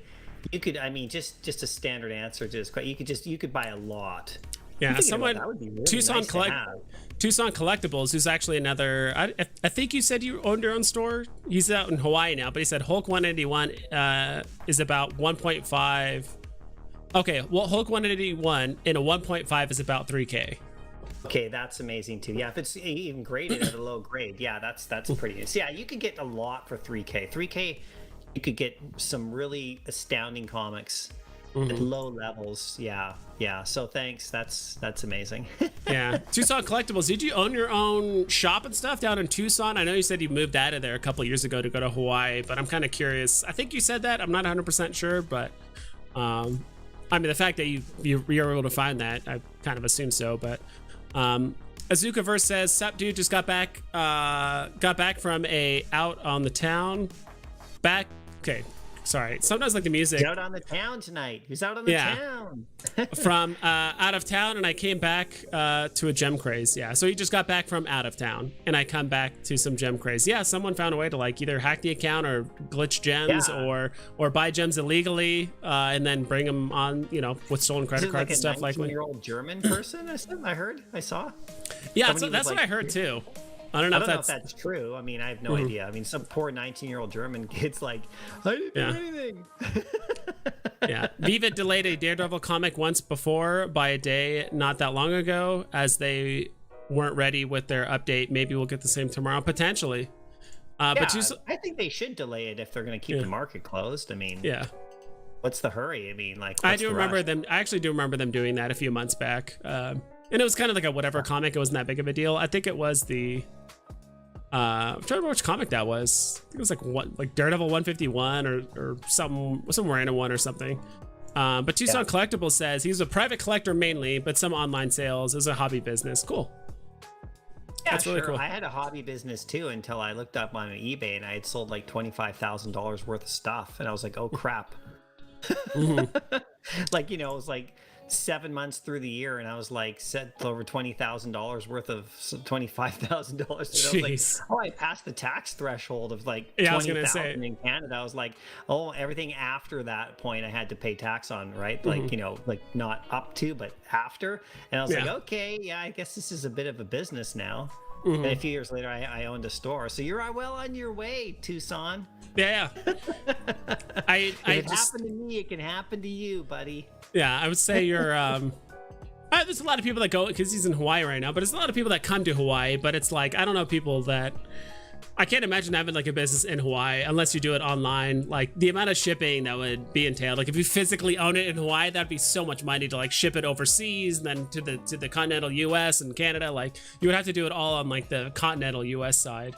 If you were to do like a business online or something, obviously, but you never know. Some people might, because some collectors might go to Hawaii, like Dino. You know, Dino went he went to Hawaii. You know, in my live streams, I have like a bunch of Hawaiian members. It's so awesome. Really? They're like the nicest ever.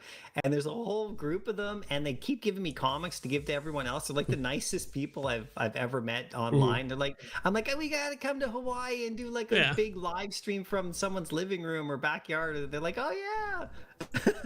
Yeah, really. So Dino went up there. Maybe he met a couple of them, right? So yeah. Well, Tucson Collectibles said not really. Hawaii has good shipping rates for comics. Interesting, huh? Nice. There you go. Probably gets them, shipped inbound, so that's why he probably knows. I doubt he ships out a lot of stuff, but you guys just U.S. Postal Service, as much as I'm sure you guys like, because it's your service, go like, but it's way cheaper than the Canadian Postal Service. So if I sell something and I could ship it cheaper from West Coast Canada, like above Seattle in Canada, to Florida for cheaper than I can send it like halfway across my own country. It's like, I can see that. Because you guys have so many more people, and so the rates can be way lower because there's so many more people. Like with Canada, it's like, and Canada's really wide. Like it's the same width as the United States, so it's like the distance is huge, right? But like the rates are nasty, So I would rather sell to someone in like Florida. Of course, it's weird because they always ship it to Kentucky, first for whatever reason. Like if I buy something off eBay, it always goes to Kentucky, and then it could be in Seattle. They send it to Kentucky, and because I follow the tracking, and then it comes up here. I don't know. So anyway, I think it's because Kentucky is the amount of warehouses. Like they try to find it's not like geographically the most center point in the U.S. obviously, but there's just so many warehouses and stuff on the East Coast, and there's way more like just open freeways, so it's like travel distance. I don't know, but I do remember hearing that like Kentucky is a big hub for transportation. Like a lot of stuff just goes there and then it gets distributed out from there. So but yeah, he said priority flat mail rate. Priority flat mail rate is a gift for Hawaiians and Alaskans. That's true with the USPS. How aren't you talking about the massive gem fraud that happened in January and recently too? There are pictures that prove that one user contacted support to make a denounce back in Friday. I mean, we talked about it earlier today, and honestly, like, there's been plenty of other content creators that have talked about it. I mean, I'm just waiting for more info. Yeah, I'm waiting for more info. Yeah, I'm waiting for more info, and as well as you know, a lot of, yeah, we just don't know enough info, and I have full trust in like Veve will take care of it and handle it and all that stuff, and all of that. So we'll see, but I'm gonna be getting off here in like 5 to 10 minutes, so I'm gonna have to let you go. I was gonna stream for a while. Ice cream waiting for me, a bowl of ice cream and a slice of apple pie. That's waiting for me tonight, so I gotta jump on that. Yeah, thanks, man. I just wanted to hang out with you and just chat. It was fun. Oh yeah, it was fun, and I'm glad we got the whole Discord thing kind of figured out. I remember the first time you tried to get on, I remember just watching you on my other screen, just figuring it out. And I know it's, you know, the audio. It's because of Chrome and Safari. Gotcha. That's what it was. Now I know every time I go on a stream and I get invited through any kind of thing, I gotta be on Chrome. Safari sucks. Yeah, I'm exactly. on a Mac, right? Safari's like the Mac browser. So, but anyway, man, I'll talk to you later. Thanks a lot. Have fun. Maybe we'll storm Rob tomorrow again. He seemed to have a good time today. So, of course. Well, before you go, what kind of ice cream is it? You just said ice cream. What kind of ice cream? It's just straight up classic vanilla on a nice heated piece of apple pie. Ooh, nice. Ooh-wee. And there's one slice saved for me, so it's probably gone because I've been on stream. Yeah, I was supposed to have one saved for me, and I was like, you know, wanted to wait until later because I was too full from dinner. So it's there. Gotcha. It's probably gone now. I probably lost it. I'll probably just have vanilla ice cream. That's it. But I love that too. So that's okay. I thought you were gonna go crazy and go like vanilla bean ice cream. I thought you were gonna go real crazy, but you know, vanilla's good too. Super high-end vanilla bean, you know, like only the best, you know, natural ingredients only. Oh yeah. Well, thanks for stopping by, Aaron. It was honestly a lot of fun. You kept me company. It helps to talk with someone else when there's literally no market. There's nothing to talk about. Well, you know, we'll talk about Eve again another day because that's Eve was a lot of fun. You never know. We wouldn't have known that unless we were chatting tonight. Exactly. I didn't know you played Eve and had a whole channel. I'm gonna go check it out. What's the name of your channel? It's called. Oh my gosh, it's been so long. I honestly, it's kind of sad. It's called the Eve Master, right? Something like that. I think it's just called Eventon, like so, like EVENTON. I can also just message you via Twitter too. It's like Eventon. You can Twitter me, you can tweet or message me very. That'd be fun to watch. Yeah, get me back into the game. I'll like just dump my channel and start doing Eve videos. Yeah. And the nightlight thingy went off behind me. That means I got to get off. It sets up. It's automatic after like 4 hours or something like that. But all right, take care. Right. I'll see you later. Bye. Bye. Man, that was fun, eh? So yeah, now the light is off. Now it's doesn't make any sense. What's this? No, not that. There you go.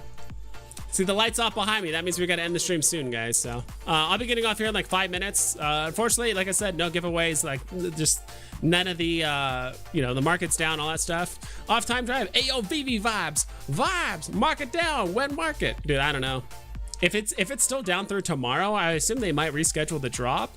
But yeah, because right now you can't buy gems, you can't transfer gems, you can't do anything. So if they don't get it fixed by tomorrow, they have to change it.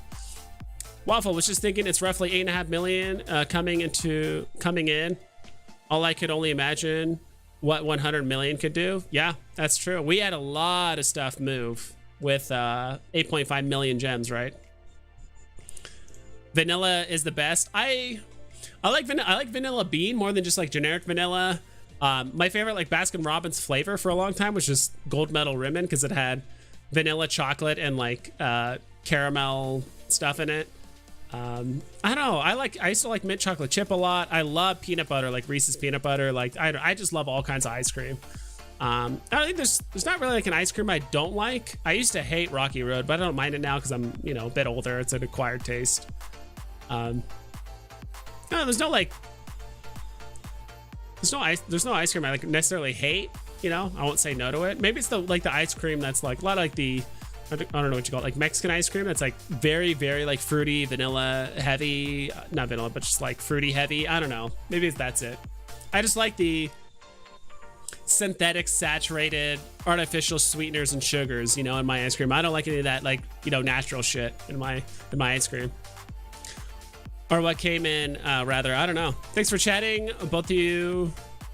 Great chatting to you both, as always. Thanks. Sometimes, I don't know, like when it gets this late in the stream, I like struggle reading. And on top of that, sometimes the music is like distracting. That's why I kind of like some of the more chill music. Yes, man, I'm straight up plain vanilla guy. It's unfortunate. Cheers for the time. Ice cream is so good. It is really good. I honestly I've been trying to get into better, you know, I've been working out more and I haven't gotten to like trying to get into better shape. I'm still like in above average shape, but I'm trying to like really cut down on, you know, eating Taco Bell and all of the other stuff as much as I should be, and working out more and all that. So Hawaiian ice cream is awesome. I can imagine, dude. I can really imagine. But yeah, guys, I really appreciate you guys watching. You guys are all awesome. And if you guys, of course, want to become a member and get cool emotes like this, you guys can join. And I'll be streaming tomorrow as well. I'll try and come up with more of a schedule, but it's kind of hard because honestly, I'm usually trying not to stream during Rob's time, but also Randy's time. And then we also got occasionally Dino will stream, and then some other people. So yeah, that's pretty much it. Sorry, that's my roommate's dog like freaking out. So anyway, thanks guys for watching the stream. Please double and triple check all of your listings whenever the hell the market opens up again. And